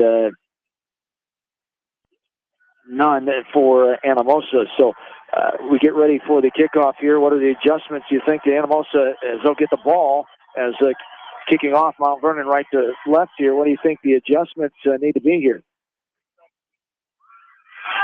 Well, I think they just have to clean things up. A lot of mistakes. Protect the football. Absolutely. Hurts to retreat at about the 15. makes his way out to around the 25-yard line. The first and 10 for Blue Raiders going left to right. Things did get a little sloppy there in the second quarter for Anamosa. A couple of fumbles. Line needs to block a little bit better. A few sacks were given up as well. As Anamosa comes back out. This game about an hour, 15 minutes old. Got started about 7:15 here tonight. As two receivers set, man in motion, Huska left to right. Here's the fake handoff. Schulte's going to keep it. And he's taken down behind the line of scrimmage inside the getting forward pocket, right back to about the 25. Working his way in there, Josh Hoff again, the 6-foot senior for the Mustangs. Also in there, Ryan Ackerman, a new name for the Mount Vernon Mustang defense tonight. 6-foot senior is Ackerman. And a no gain, they call it, second down and 10. As the ball's still at the 25-yard line. We've seen that play. Mount Vernon's been able to sniff that out quite a bit tonight. Yeah, I mean, and that's the thing. Anamosa's not going to go away from that run. They're just going to have to block better. Here is Wheeling. Yeah, Wheeling fell behind a blocker, lost his feet, and fell down as a Mustang came in there, but I think he tripped himself up. Coming in there, did get a hand on him, Luke Maddox. Maddox, the 5'11" senior. 10:55 and counting here in the. And we did see Anamosa have that long pass play. Schulte hooked up with drum ball. But this is what Mount Vernon wants to do. Is they want to force Anamosa into third and longs. 10:45 and counting. The 10-point lead. 4 receivers set. Here's a throw over the middle. Somebody make the catch. He did. What a miraculous diving left to right catch. One-handed. Curled that baby in. And the umpire, Mr. Cusick, gave it to him right on the 30-yard line. Tremendous catch by Tyler Zumbaugh that time. Wow, what a great catch. Just laid out one hand. I'll tell you one thing, if they had top 10 for high school football players, that would be in the top 5 for sure. The college NFL style there. And that was a nifty-looking play by the junior Tyler Zumbaugh. They will call for the second measurement here tonight.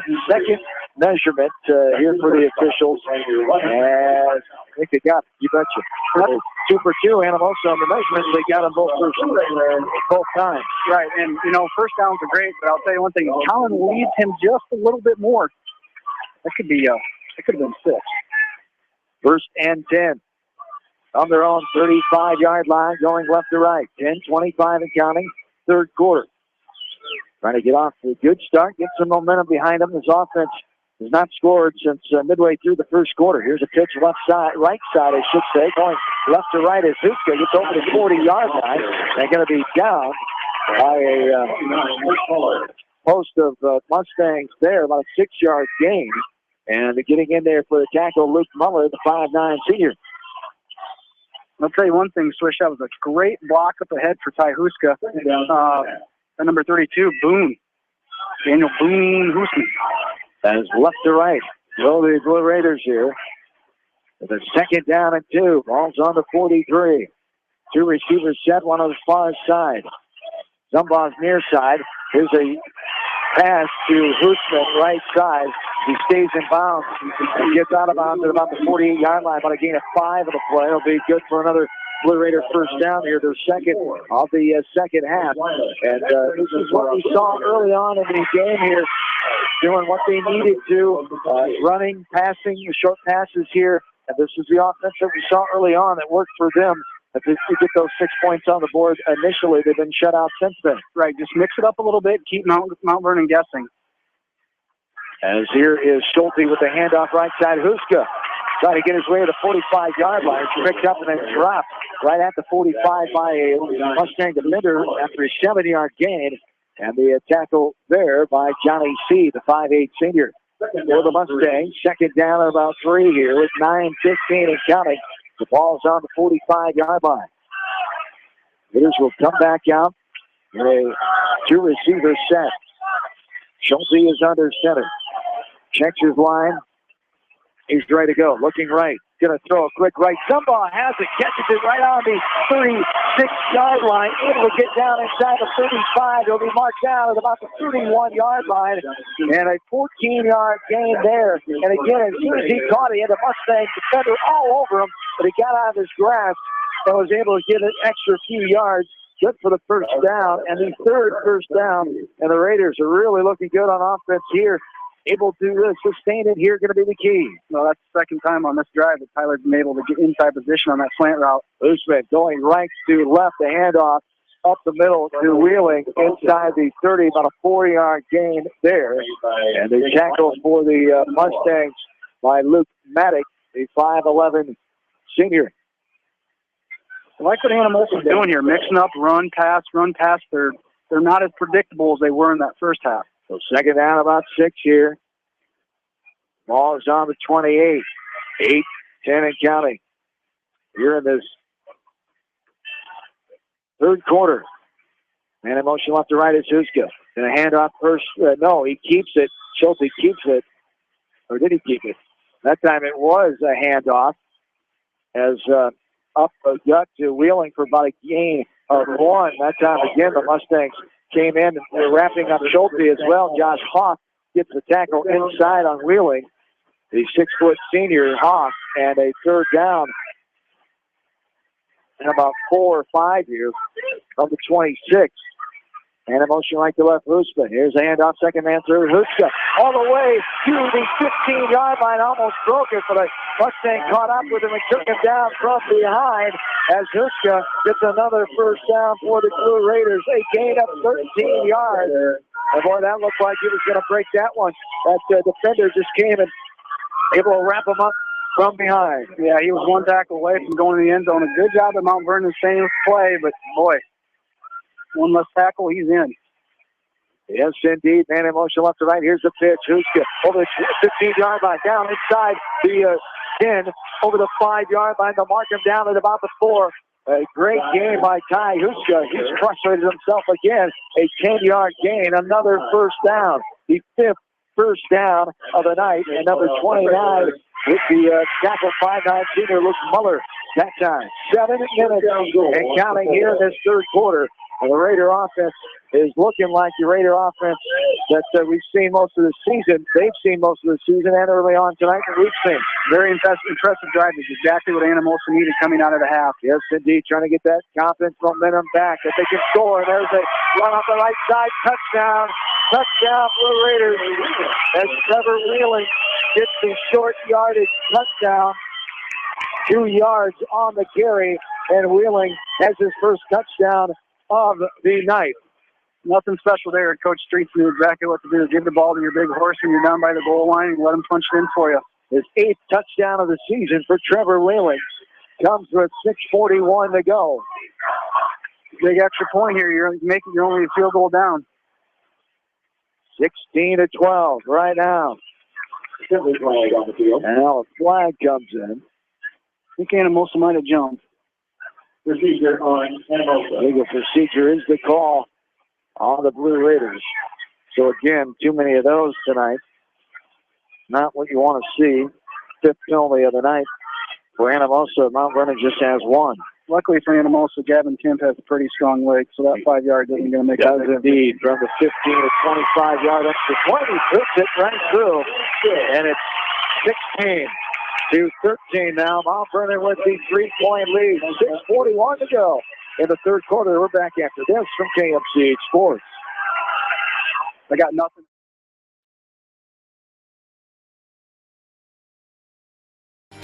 At Tauke Motors, we believe in a gentler, simpler way of doing business. Check out our large selection of new and pre-owned vehicles, as well as a great incentive at TaukeMotors.com. If you're looking for a new, pre-owned vehicle or service on your current vehicle, come to Tauke Motors, Chrysler, Jeep, Dodge, and Ram on 9th Street in Dyersville.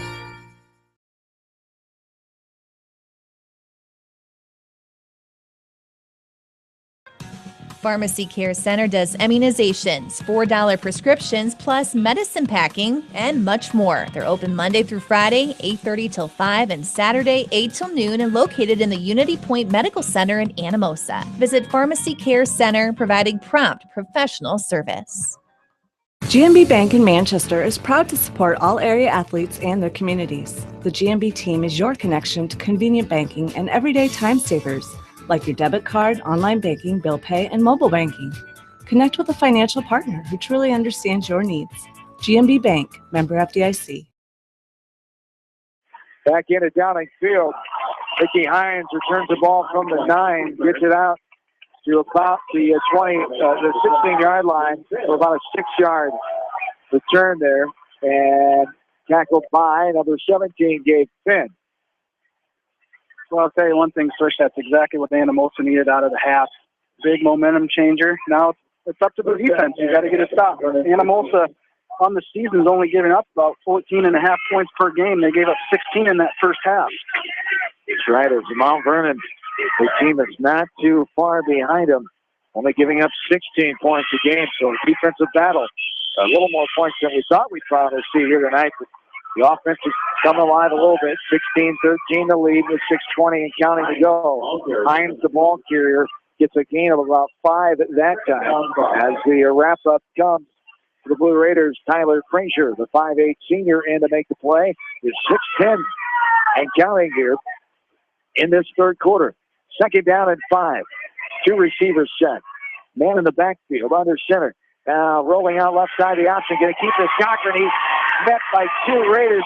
3 Raiders make it a Raiders sandwich there inside the 20 at about the 16. And about give a game. Oh, no gain on the play. Tackled, thank you. Tackled by Eli Hughes, the 6'4 senior. And third down and 5. Here for Mount Vernon. How big of a stop would this be after doing what you did offensively? That was the old Mount Vernon look. They went power eye, ran option out of it. The Anamosa interior did a good job of holding him back. 4 receiver set this time. Here is Cochran rolling out, still rolling, trying to get the tackle with Frazier. He gets rid of it. It's going to be incomplete. Bounds down, out of bounds at the 40-yard line with only blue shirts over there. Cochran is just trying to get rid of it as he was running for his life. It will be a 4th and 5 here as Mount Vernon wants to punt this one away. And Mount Vernon's lucky. Their quarterback was well outside the tackles. You don't throw that one up for grabs. Throw that thing on the track or on the softball field, but not where he did. Lucky that thing didn't get picked off. Yes, indeed. 16-13, Mount Vernon, a 3-point lead, 5:17 to go. This one is punted away. Nice high punt. Puska takes it right at the 49-yard line, going right to left, and puts the brakes on and falls down out of bounds inside the 40-yard line. And so give him a great spot at about the 36-yard line. And the Raiders, great field position there. Nice 14-yard return. Great field, like you said, great field position for Anamosa. And wow, just like that, the Blue Raiders have all the momentum on their side. Mount Vernon still the 3-point lead. So the Raiders are churning here with 5:08 to go in the third quarter. As 2 receivers set. 3 receivers, I should say, going left to right. Schulte spins around right side. Keeps it, goes over the 35-yard line. And we're going to drop down by about a 4-yard gain. And Josh Hoff, the 6-foot senior, involved on the play. Also in there was Jake Whelan, the 5'9 senior. And that was just a straight rollout quarterback keeper. Collin did a good job tucking it back inside, getting a nice 4-yard gain. Brings up 2nd and 6, and it's manageable now. With 4:40 and counting here in this third quarter. Mustangs swinging to the 3-point lead. 1 receiver near side, the short side of the field. Man in motion left to right. Here's a fake handoff. Schulte's going to keep it, go right up the middle. Will get over the 30-yard line, avoiding a couple tacklers, but he had plenty of white shirts there. It's about a 2-yard gain down to the 29 as Luke Maddox in on the help the tackle, even though Schulte just kind of went down by himself, but Maddox will get credit for 5'11 senior. And that's what you want to do on third down. You want to keep it manageable. You don't want to get in too many third down and long situations. Anamosa has it here 34. Going left to right, third down and 2. Here is a handoff. The Wheeling gets over the 25-yard line. It'll be good for another Blue Raider first down, their 5th of the night. And 7-yard gain that time. And we're going to measure again. No, we have an injured Mustang down right about the 30-yard line. The Mount Vernon training staff comes out. We have the 50-50 raffle ticket. And we'll see personnel come out and help close to their sideline as well. 3:50 to go here in the third quarter. Anamosa down by 3, 16-13. But Streets and company got to be ecstatic with the way the offense have come out here in the second half. Just looked like a different team. You credit themselves, but Mount Vernon, you know, they're going to fight back here, and you still need to at least tie this game up to take the lead. So you've done some nice things, but you've got to get back here, and you've got to focus and punch one in. Well, Anamosa's doing a good job of mixing it up offensively. That first half was pretty much all run. They completed a couple passes that last drive. Kind of got Mount Vernon back a little bit on their heels, confused them a little bit. They have to respect the pass now as well as the run. As Anamosa down by 3 here with 3:50 to go in this third quarter. Mount Vernon leading this all-time series in the 26th meeting here tonight. 16-9, Mount Vernon leading it. The first meeting was back in 1935. And the Mustangs won 9-0. As Mount Vernon's broken their defensive huddle. And Anamosa does the same and ready to go here. The first down and 10 from the Mustang 24-yard line. Anamosa's kind of turned the tables on Mount Vernon for so many years. Mount Vernon was the option team. Now Anamosa's running that flex option and confusing the Mustang. Schulte's under center. Man in motion, jump off. He's just setting another side to tight end. Now the man in motion, Huska. Here is a fake handoff. Schulte keeping it, going down inside the 20. He'll be taken down at about the 17-yard line as a 6-yard gain by Schulte. As getting in there, Jake Weiland, the 5'9 senior, wrapping up for Mount Vernon. This is more like that first drive of the game that Anamosa had, where Collins was doing a really good job of keeping the ball in the belly of the running back until the last minute where he either keep or take, and that time he kept it. And picked up a nice gain of 6. 3 minutes to go. Third quarter. Man in motion, Huska left to right. Here's Schulte with the fake handoff. And up the middle, that time he went nowhere.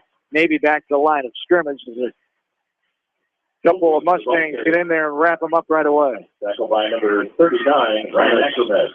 Ackerman, 6-foot senior again on the play. 2.5 to go here in the third quarter. It'll be a third down. And about 4 or 5 here. The key here for Anamosa is you're in field goal range now. Protect the football and don't do anything out of the ordinary.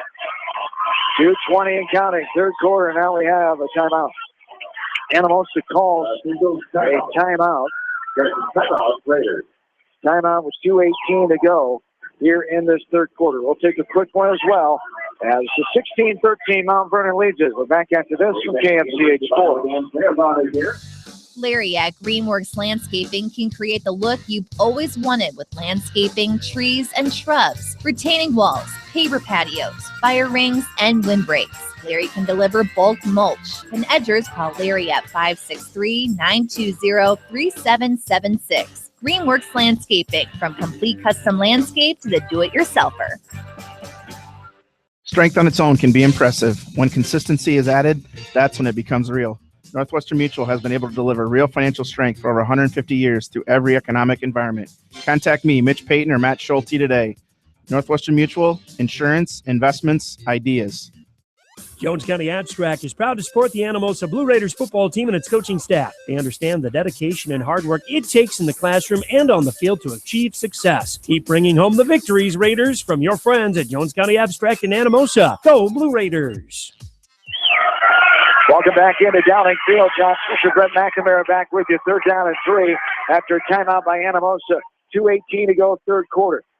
Zumba shifts to the right side. Now Huska in motion left to right. Now the silent sneak there, just the center, and Schulte knew about it. The other linemen were standing still, and he goes ahead.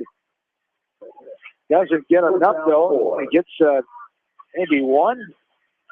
They give him any. Wow. That was...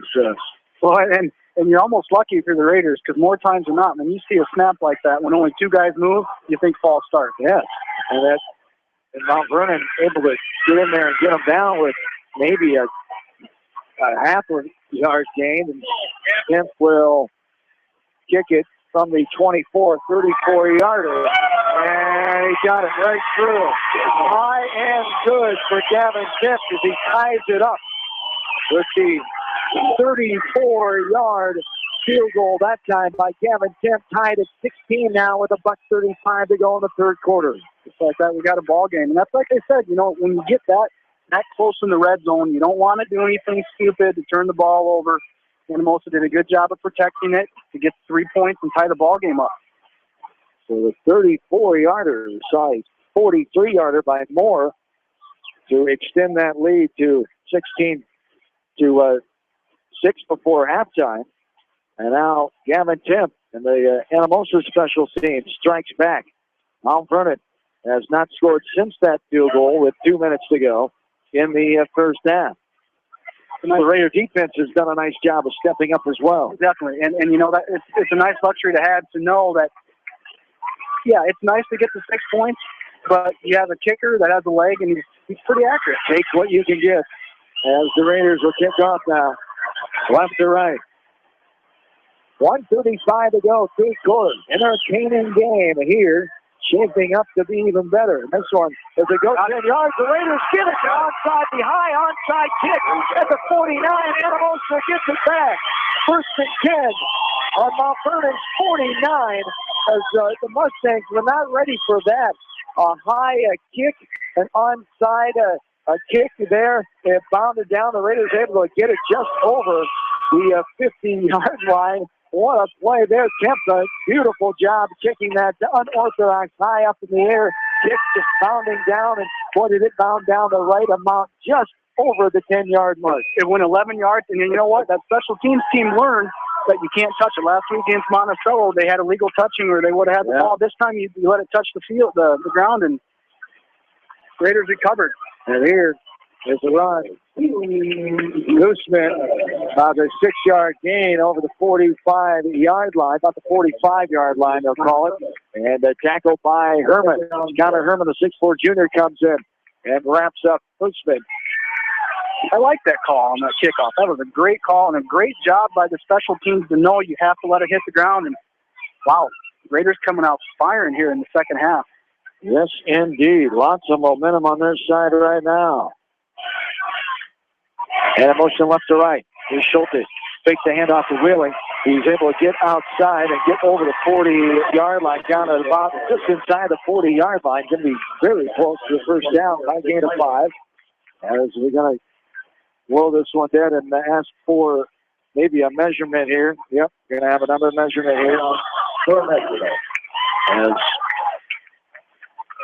taken down that time, Hunter Harmon and Jake Weiland for the Mustangs. Raiders have been 2 for 2 so far, getting these first downs on the night. Do they get another one? 45.7 to go. Can be close. Got it?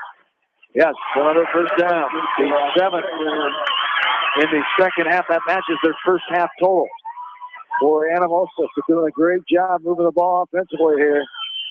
45.7 to go. In this third frame, we're tied at 16. What a huge momentum shift here for Anamosa. Well, it's not only a momentum shift on the field, but you can tell just even here on the Anamosa side, they were, I don't want to say shell-shocked in that first half, but things have definitely picked up over here. These fans haven't been used to losing in a while. Right. Got that out of the system in week 1. As here is Schulte back over inside the 40-yard line, and about a 2-yard gain. Trevor Wheeling, the ball carrier, as wrapped up by Josh Hoff, the 6-foot senior. And that's going to wind down the clock, the end of the third quarter, with the score 16-all. As we will take a third quarter break here. We'll come back ready for fourth quarter action. We're back after this from KMCH Sports.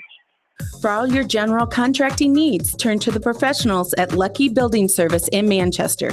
For commercial, remodeling, and building and new home construction, call the experts, Lucky Building Service in Manchester, 563-927-5677. Get in shape and have fun at 24-Hour Total Fitness Center on East Main in Manchester. All levels, all ages. Begin your road to better health today at 24-Hour Total Fitness Center, East Main, Manchester. Tucker's Tavern in Anamosa is the gathering place for homemade pizza, chili, and nachos to take the chill off after or before the football games. Anamosa alum Teresa, the owner of Tucker's Tavern, wishes the Anamosa Blue Raiders continued success. Go with the winning team of the Anamosa Blue Raiders and Tucker's Tavern, locally owned and operated in Anamosa. There's nothing better than a free DePaco Money Makeover to help you get ahead in life. Our financial professionals will sit down with you and look for ways to cut costs and free up money for daily living and long-term saving. The DePaco Money Makeover, a good look for your financial future. DePaco Community Credit Union, the financial home you own. Back in. Student section throwing up some baby powder down in front of us. Nice smell in the air now. Here's Schulte going right side. Is caught on the far side. Hoosman on the far side. Catches it at about the 35. Gets upfield for a 7-yard gain. Tackled by Hunter Horman, the 5'11" sophomore. Third down, 3. And again, you get 7 yards, third down and manageable. And now Schulte gets the play.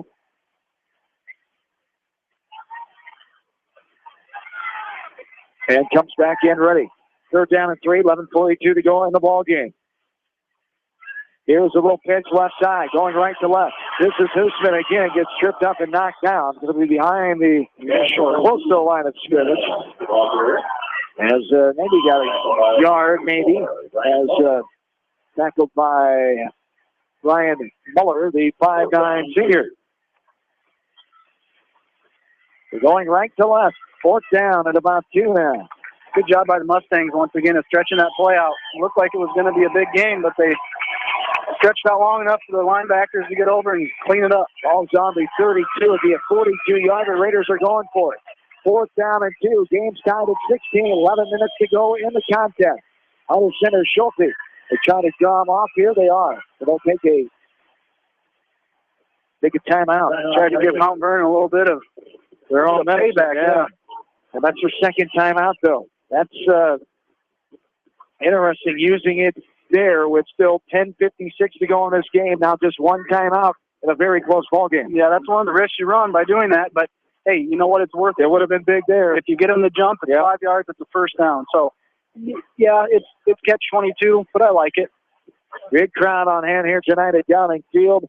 As, the old fence line down to our left of the press box, 3-4 deep. The stands are jam-packed here in front of us for the most part. Little room to our right behind the student section across the way. Good crowd for Mount Vernon filling up theirs. They're lined all the way across the track around the corner on the far side. It's a great atmosphere. You mentioned earlier, playoff-type atmosphere here tonight with two teams that are in the playoffs already but trying to better their positions right now. Well, and you touched on it too, Swish, a town that's starved for a winning program. Yeah. It's been 10 years since we last made the playoffs, and Anamosa made the playoffs, so this is really nice to see excitement back at Downing Field. Yes, indeed. 4th and 2. 3 receivers set. Schulte get a pass. Throws left side. It's caught inside the 30 by Huska. Ty Huska going to be shoved out of bounds at about the 28-yard line by Johnny C., the 5'8" senior. Good for a first down, a 4-yard gain. It's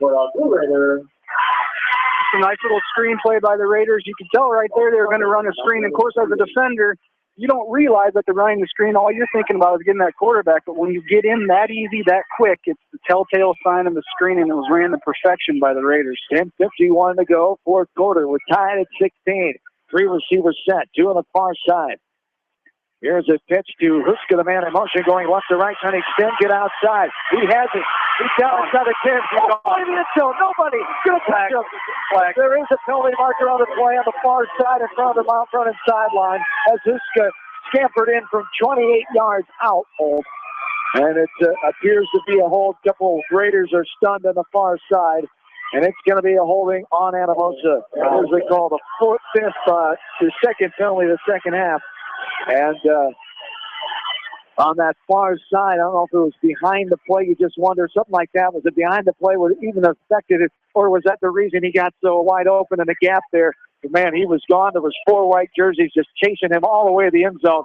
They weren't getting him, and it all comes back. Well, it was a late flag, but Yeah, when you see a stretch play like that, more times than not, a flag, that side of the field is going to be a hold. Tough call, but 3 receivers set.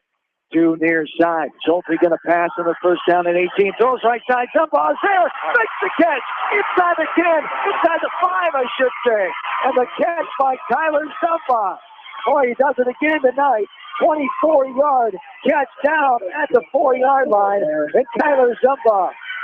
What a pretty ball. What a pretty ball. Yeah, Schulte. Let him perfectly. Of course, it helps when you have a 6'4", 6'5" receiver that can jump, too. Yes, indeed. 10.5 to go. And first down and goal from the 4-yard line. Raiders trying to take the lead in this game for the first time. The second time, I should say, they started the game with a 6-0 lead. Here is a handoff right up the middle as Wheeling going his way for a 1-yard gain down to the 3. As Connor Herman comes from his linebacking position, the 6'4" junior, and stops Wheeling after the gain of 1.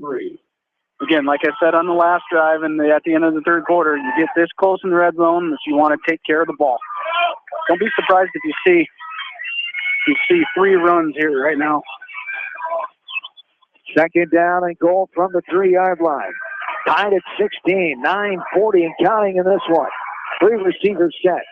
Man in motion left to right. Here's a pitch to that man, Hoosman. He's dragged down in the backfield as they're trying to get out on the far side. Someone comes in and wraps him up a -3 there. As Johnny C., the tackler there, the 5'8" senior, came from behind and wrapped him up.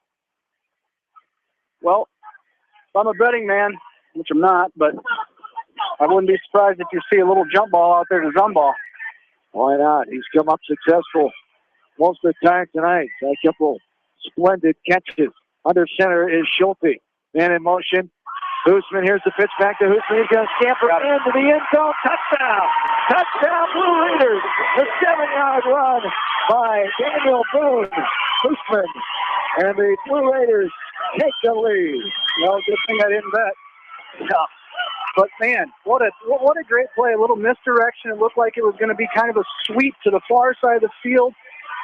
Planted, pitched it back out to the left side, and 6 points for the Raiders. 7-yard touchdown run there with 8:51 to go in the ball game.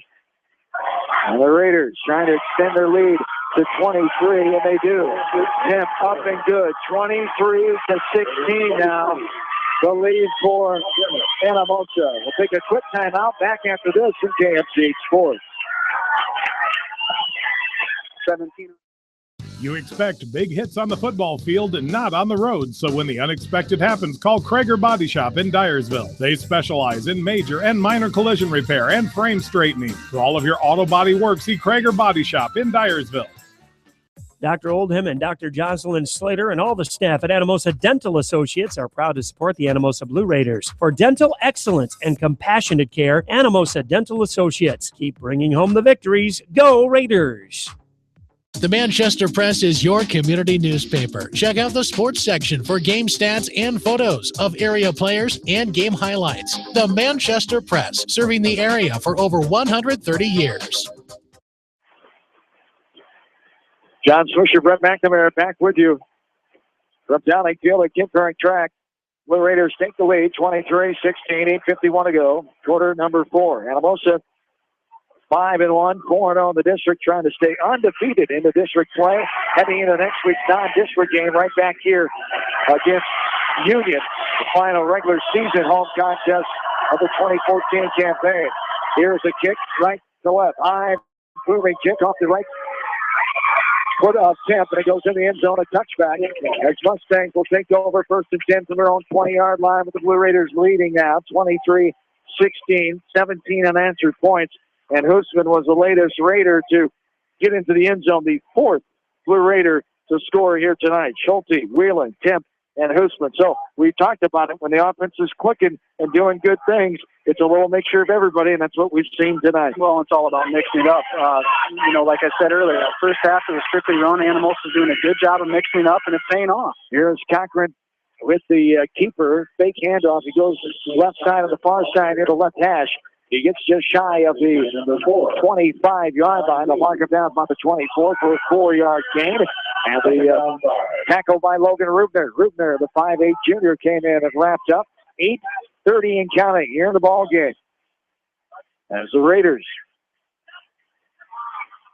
getting closer to a second spot in District 4, which would mean a home playoff game come October 29th.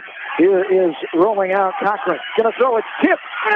It's an intercepted. No. Dropped at the 25-yard line. It was tipped by Zumba. And coming in was the Raider defensive back, Randy Von Barren, the 5'8 senior. He almost made a miraculous interception after the initial tip by Zumba. What a defensive play there for the Raiders. And this crowd in front of us was about to explode. Well, he almost had it. He dove after the ball was tipped, and then when he hit the ground, it came loose. But a nice effort and brings up third and about great 6. play. Starting with Zumba, and then Von Barren almost had the INT. Third down and about 6 with 8:09 to go. Here's Cochran looking middle. Going to throw deep left side. Has 2 defenders there and a target there on the far side, as intended that time for Johnny C. as on the defensive coverage for the Blue Raiders. It was Colin Schulte, the 6-foot junior, and Logan Rubner out there as well. Great coverage, a dangerous pass throwing in double coverage. Huska's back as Schulte comes out. Huska is camped out at the 41-yard line. 8:03 to go, 4th and 5. Punting here is Mount Vernon. Left to right, the punt. Goes right side, high angling, a fair catch called for at the 41 by Huska. He catches it, and that's to where the Raiders will take over. 1st and 10. At about the 42, they mark it. Give them a yard on the step up by Ty. 7:57 to go here in the ball game. So for Anamosa, take care of the ball here. Be smart. Keep doing what you're doing, and good things are going to happen. Of course, Mount Vernon is going to become there. They want a turnover. They want to stop you from getting first downs. It's not going to be easy. Right. Well, and if you're Anamosa, you want to use the clock as much as you can, obviously. But like you said, keep doing what you're doing. It got you 17 on their answer point. And 2 receivers near side. Man in motion left to right. Here's the pitch to that man from Schulte as getting all the way over the 45-yard line. That's Daniel Hoosman, a gain of only about 2. As tackled by Connor Herman on the near side right in front of the Blue Raiders sideline. 7:40 and counting here in this game. If you're the Blue Raiders and you're going to run the ball outside, you want to try and stay in bounds, keep the ball moving. Keep the clock moving, sorry. That's right. Do what you meant. Yeah, either way. There's a 2-receiver set. Zumba on the far side. 3 in the backfield. Man in motion. No man in motion this time. Schulte hands off to the second man through, and he is stopped in his tracks and rolled over. That's Hoosman. And the big boy, number 74, Andy DeCamp, the 6'2 senior, had Hoosman for lunch that time. Wow. Just inside the 45-yard line, the ball as they third down and 9 here with just under 7 minutes to go.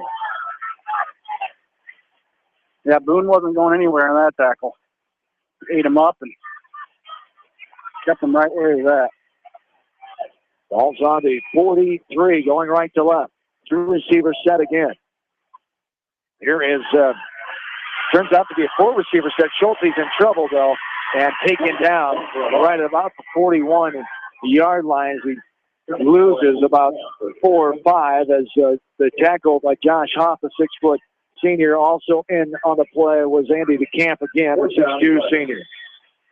4th down 11 now, 6:21 to go and counting here in this ball game. Anamosa leading 23-16. Gavin Timp is on the 30-yard line. He'll punt it away, going right to left. Low line driver, he'll bound down out of bounds at about the 20. Now they're going to mark it where it went out on the flight. They're going to mark it at about the 27-yard line. That's where the Mustangs will take over 1st and 10. So good job by Kemp getting a boot into that ball as the Mustangs come back with it. Going left to right. Well, that was a good job as well by the line to on the punt team there for the Raiders. Mount Vernon brought the house there, trying to get the block. 34-0 at halftime is our Cascade score. Is Monticello trailing Cascade 34-0 halftime. Homecoming in Monticello tonight. Here's a shotgun handoff to Hines, trying to get outside. Gets over the 30, trying to get to the 35. Just stopped at the 34 before he is able to get there. As about a 7-yard gain on the play that time. As coming in, Kyle Sayer wraps up, makes the tackle. 5:40 and counting. Second down and 3 here for Mount Vernon. The Raiders leading 23-16. 4 receivers set, 2 on each side. Shotgun from the 30-yard line, rolling out right side. The Raiders pressure. There's an interception right on the 40-yard line. Anamosa has the ball in the form of Dirk Snyder. Snyder looked like the intended target. He was waiting for it right on the 40, and another turnover.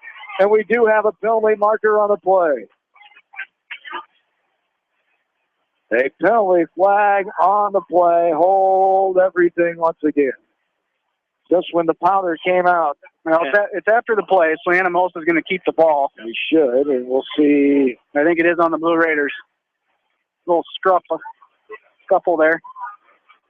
Unsportsmanlike on Anamosa is the call. It's their third penalty of the second half. So they will keep the ball. So another turnover here. The third, really, you count the onside kick, third of the night. With 5:21 to go in this fourth. Sitting pretty as you have the ball at the Mount Vernon 45-yard line. So 5:21 to go in the game. You're up by 7, 23-16. Again, do what's working, do what's safe here, but be smart and take care of things. And you can't hurt yourselves in this position to give Mount Vernon another chance. Use the clock, stay in bounds.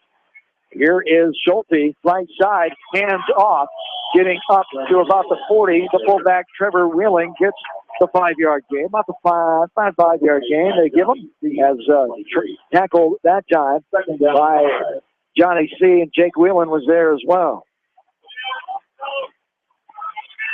You kind of sense on the last possession by Mount Vernon, they're starting to press a little bit.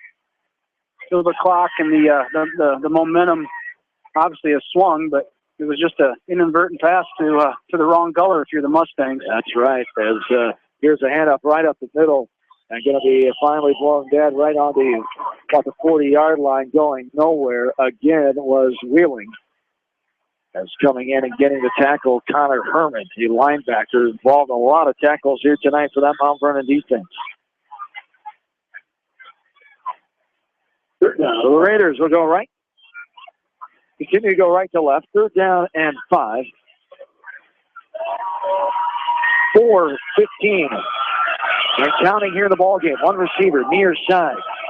And in motion left to right is Huska. Here is the fake pitch. Now the big handoff. Now the toss. Huska going right to left. Fumbled the ball, but it went out of bounds. He fumbled the ball, but I think he was down. Down anyway. As it continued its way out of bounds, and they give him a spot on the 39-yard line, going right to left here. It's going to turn into a game of field position. 4th down, 3. The Raiders are going to go for it, maybe. One final tonight. Edco all over East Buchanan, 42-0. Edco continues to try to make their way into playoffs in a Class A district number 5. Amos has that one timeout. Don't be surprised they try and draw him off sides. 3.5 to go. One receiver near side. 4th down and 3. Huska goes back behind Schulte. Double motion there. They get right behind him. 3 running backs behind Schulte, and now the delay of game penalty call. Use as much of that clock as you can. Pin him deep. And that's what they were looking at there. To do, see if they could draw him off. And good job, good discipline by Mount Vernon there. Second time Anamosa's tried it and hasn't worked. 4th down, 8. Yes, indeed. This is a big pun here. Obviously, Mount Vernon's going to send the rush, and Anamosa had trouble earlier with their snaps. Good-looking punt. This one is going to be one of kick. all the way down inside the 5-yard line.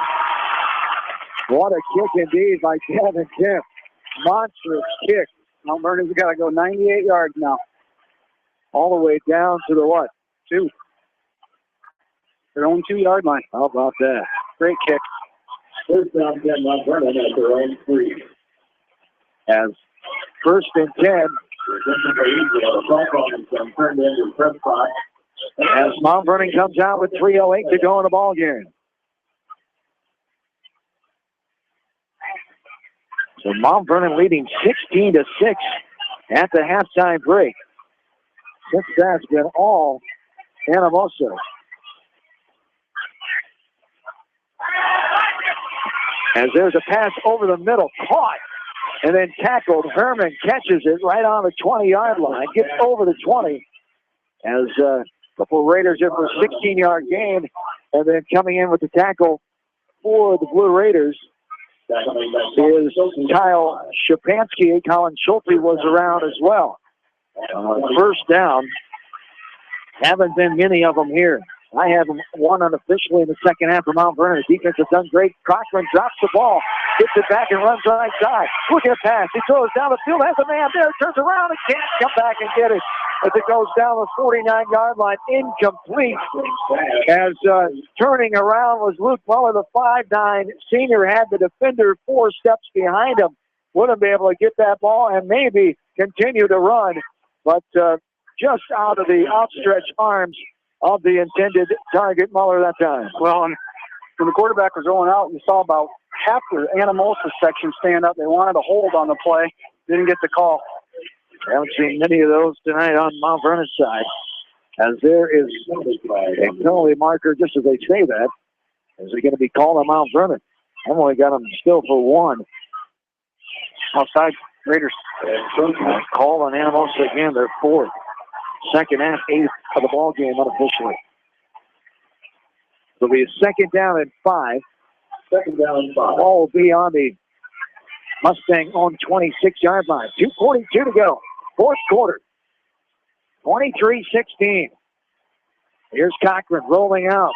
Gonna throw right side again. Has a man, Herman. Goes out of bounds as the ball bounds off his right hand with Kyle Shapansky right there. Great defense by Shapansky. As running stride for stride right down the sideline. It'll be a third down and 5. Yeah, good coverage by Shapansky, but you can tell Mount Vernon wants to try to stretch the field and maybe open up the run a little.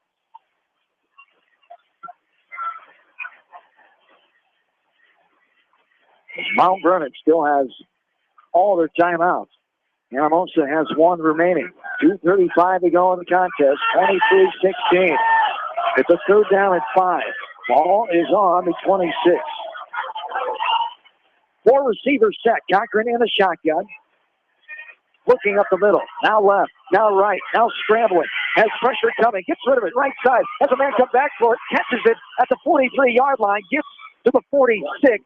Has had 2 defenders there. They outran the ball. He came back for it. Did the receiver, Luke Muller, the 5'9" senior, made the catch, got an additional few yards, and it's a first down at the 47-yard line. Yeah, that was good coverage by Tyler Zumbaugh, number 14 out there, but he just kept running. The Mount Vernon receiver stopped on the dime, came back with the ball for a good completion. First and 10 from about the 46, 47, 2:10 and counting in the game. Raiders leading by 7. Here's pressure from the outside. Cochran going to throw, has a man, Herman. Does he catch that ball? What a catch by Connor Herman. Makes the catch inside the 25 and the 24. Connor Herman comes up with a heck of a grab there. The 6'4" junior. My goodness, we've seen some incredible catches for high school receivers tonight. Wow, and double coverage too. And you know, Anamosa had great pressure on the quarterback. Their DN just slipped. Another flag. Penalty marker going to be on. Wow, what's it like on Mount Vernon now? The penalty called on the Mustangs after the huge reception of 30-some yards. And now they're marched back to the 39-yard line. The first and 10. What a game. This has been a doozy, and we expected it as the chance to host a playoff game to get that second spot in District 4, or even better, at least get the second spot.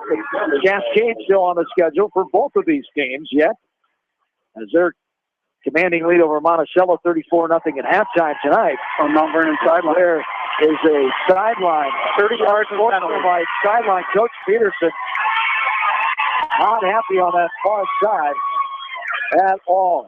Well, Swish, 2 plays ago, the Mount Vernon sideline had been warned. I saw one of the officials on the far side talking to one of the coaches, and obviously it was a warning, and this time they got hit with another 15-yarder. So now you go from a huge play that just got negated with 2 unsportsmanlike conduct penalties.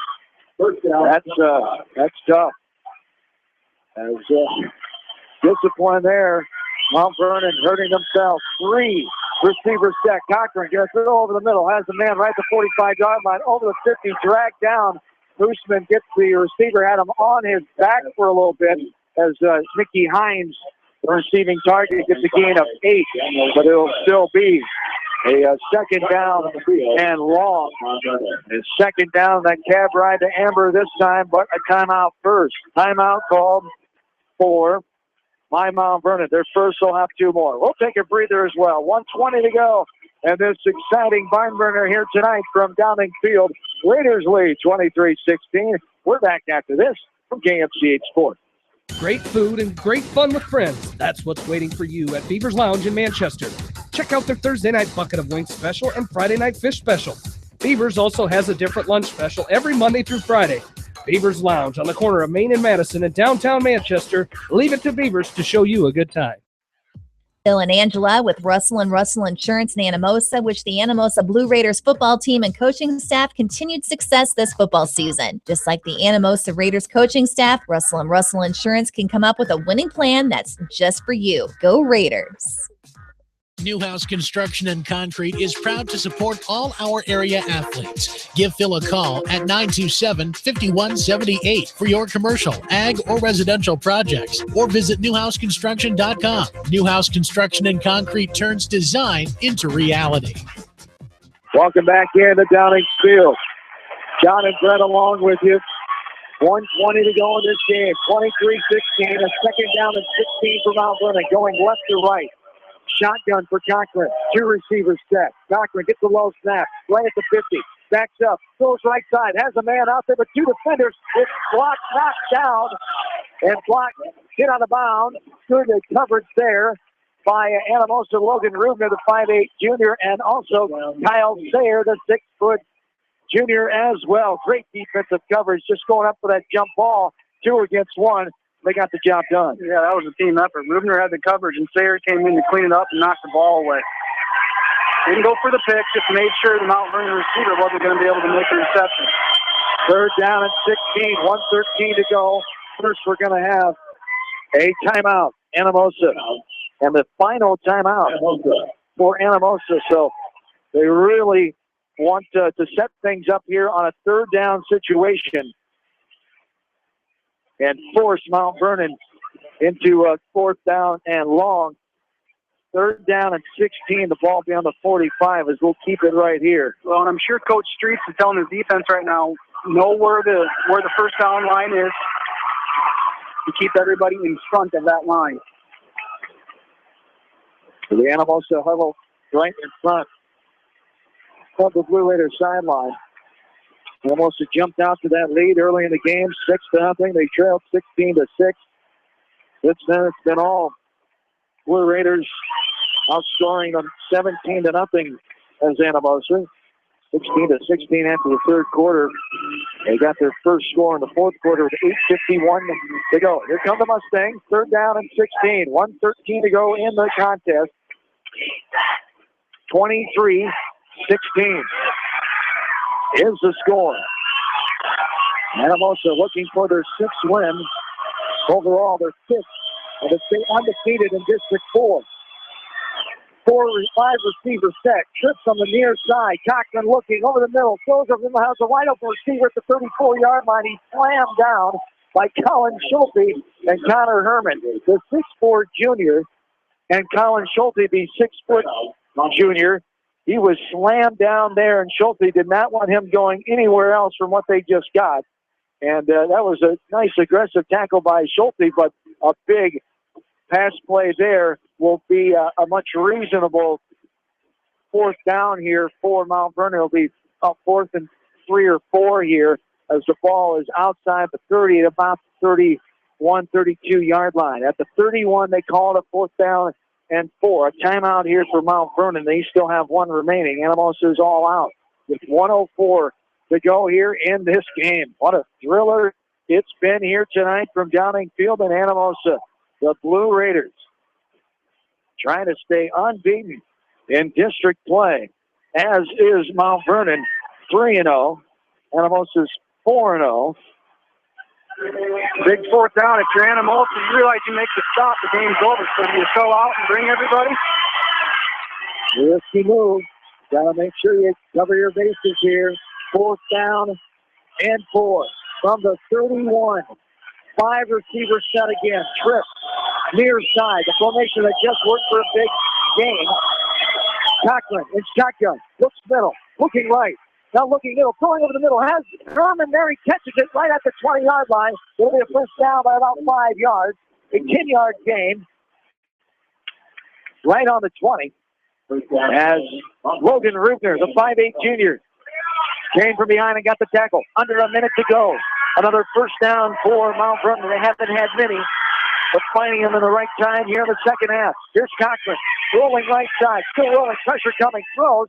It's going to bound down to the 11-yard line. The pass is incomplete. It'll be second down and 10 with 43.2 to go as Mount Vernon threatening here on Anamosa's 20-yard line. Good job by Spencer Henriksen to come off the right side and get a little bit of pressure on the quarterback to throw, force the errant throw. Mount Vernon coming back up. Will they go with the same formation? They will. Trip to the near side. 2 receivers far side. In the backfield by himself is Cochran. Right on the 26-yard line. Gets the snap. Looks middle. Looking right. Going right. Deep in the end zone. 2 receivers. Intercepted. Intercepted right at the goal line. Down. You bet you go down at the 14-yard line. Gavin Kemp, the senior, on homecoming night. Oh, sorry, Colin Schulte. Thank you. Colin Schulte, the junior, on homecoming night, comes up with a huge interception right on the goal line. Another turnover here in this game, the 4th of the night. Second interception. No bigger than that one with 32.6 to go here in the 4th. And the Blue Raiders are going to move to 6-1.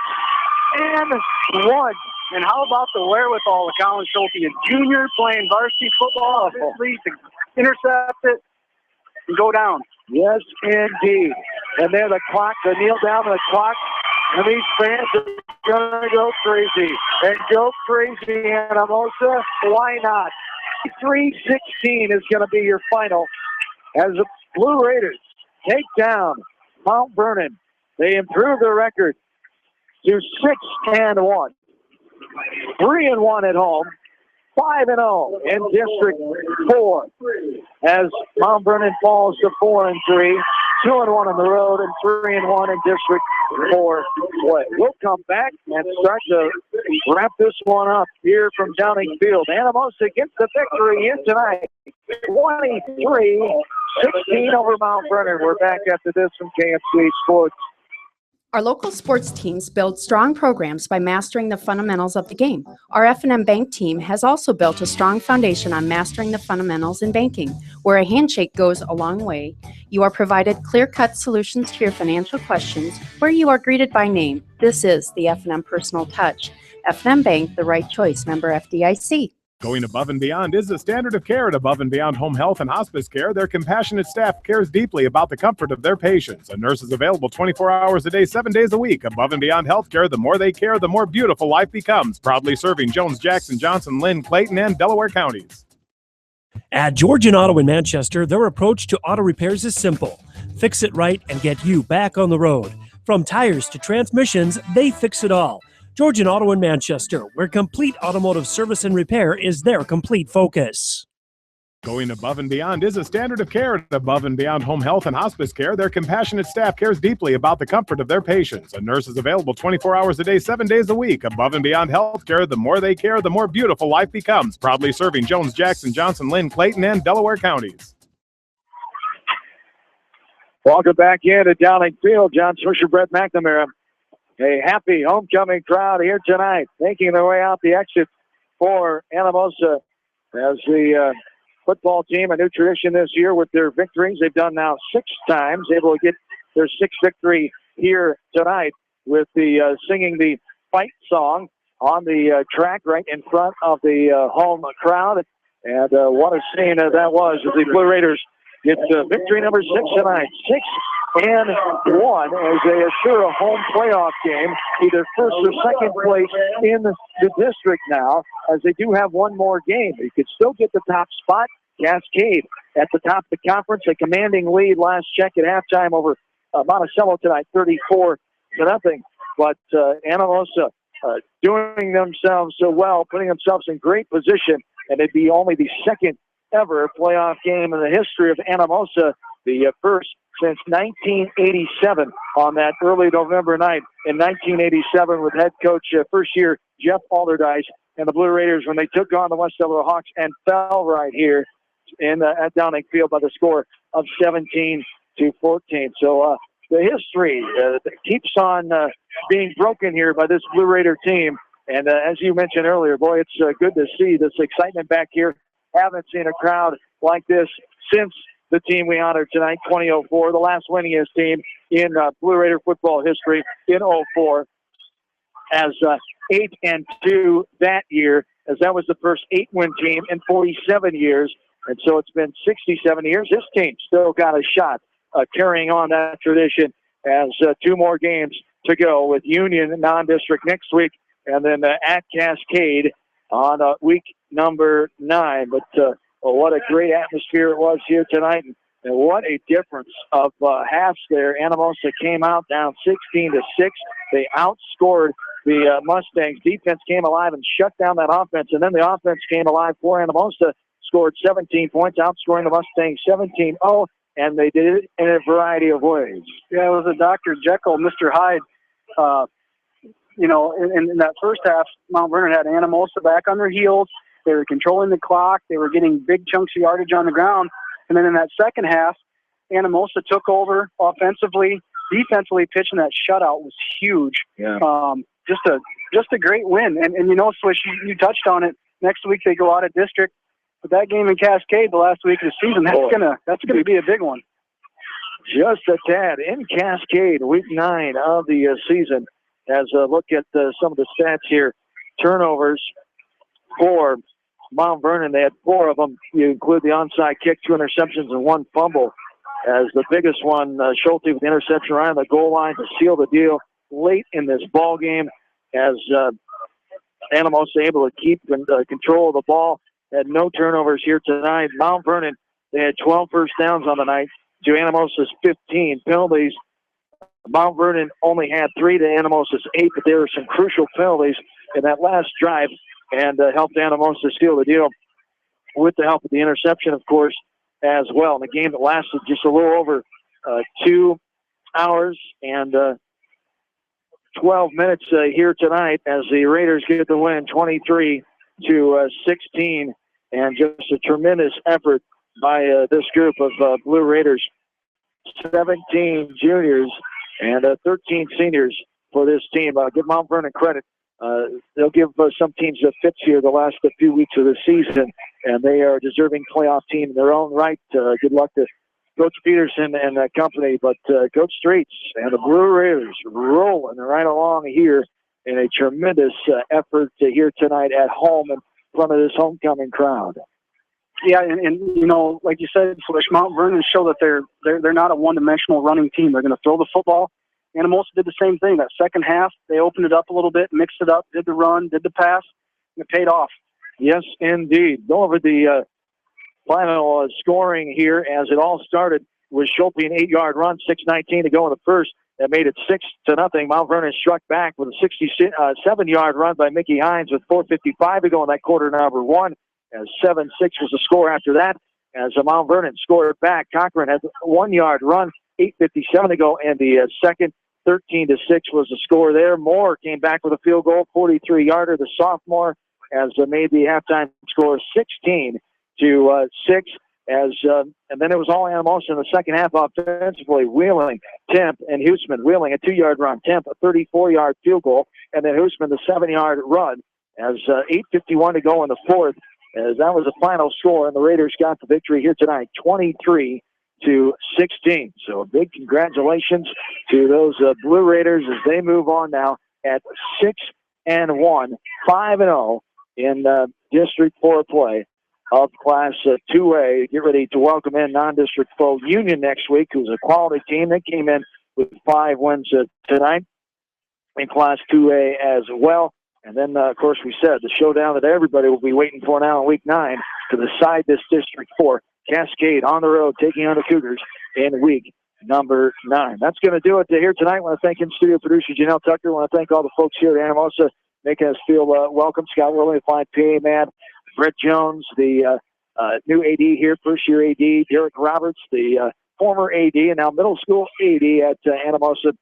I want to thank them for their great hospitality and help here tonight. Ryan Streets, the head coach of the Raiders, thanks for his help in preparation for the broadcast as well. I want to thank a big shout-out to all our great Anamosa sponsors here tonight, allowing us to cover Blue Raider football here in week number 7 of the season, as those Anamosa sponsors above and beyond: Anamosa Dental Associates, Citizens Bank, also Edward Jones, Fidelity Bank, Kent's Plumbing, Jones County Abstract, Lasso ERV, Pharmacy Care Center, Rimley, Willems, McClellan, and Boss LLP Attorneys at Law, Rogers Concrete, Russell and Russell Insurance, Sally's on Broadway dining and spirits in Springville, Tucker's Tavern downtown Anamosa, and Bob Barron Excavating. A great night for Anamosa, homecoming for the Blue Raiders, and they get a victory here.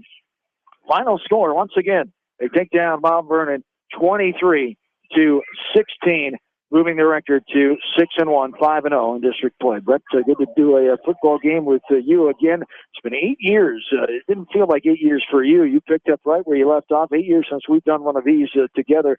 And, boy, you couldn't ask for a better one. That was fun. No, buddy boy, yeah, it was fun. That was a heck of a game. Homecoming atmosphere is always nice. But then when you have a team that's in the playoff, it just it makes for a fun night. And a great game by both teams. It was a little sloppy there in the first half, but they cleaned it up in the second half, and it was very exciting. Yes, indeed. Blue Raider football excitement back in the air here in Anamosa land as the Blue Raiders are 6-1. Thanks to my partner, Brett McNamara, and in-studio producer Janelle Tucker. John Swisher saying, don't forget Coach's Corner tomorrow morning with Kevin Shookman here from a good amount of the area coaches here as 9 a.m. joined in progress the pregame show of Hawkeye football, and then 11 a.m. the kickoff tomorrow morning from Kinnick Stadium, homecoming 2014 for the Hawkeyes as they welcome in the Hoosiers of Indiana.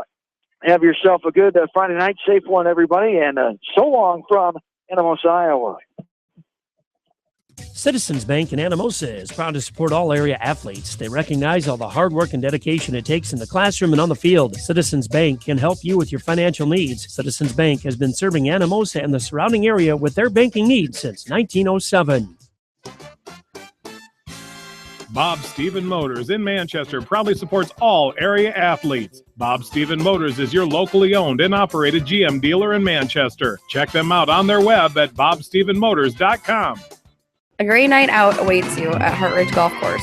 Join us for Taco Tuesday and our Thursday night specials featuring roasted chicken. Watch the Iowa games with 50-cent wings and drink specials at Hartridge, north of Manchester on 195th Street.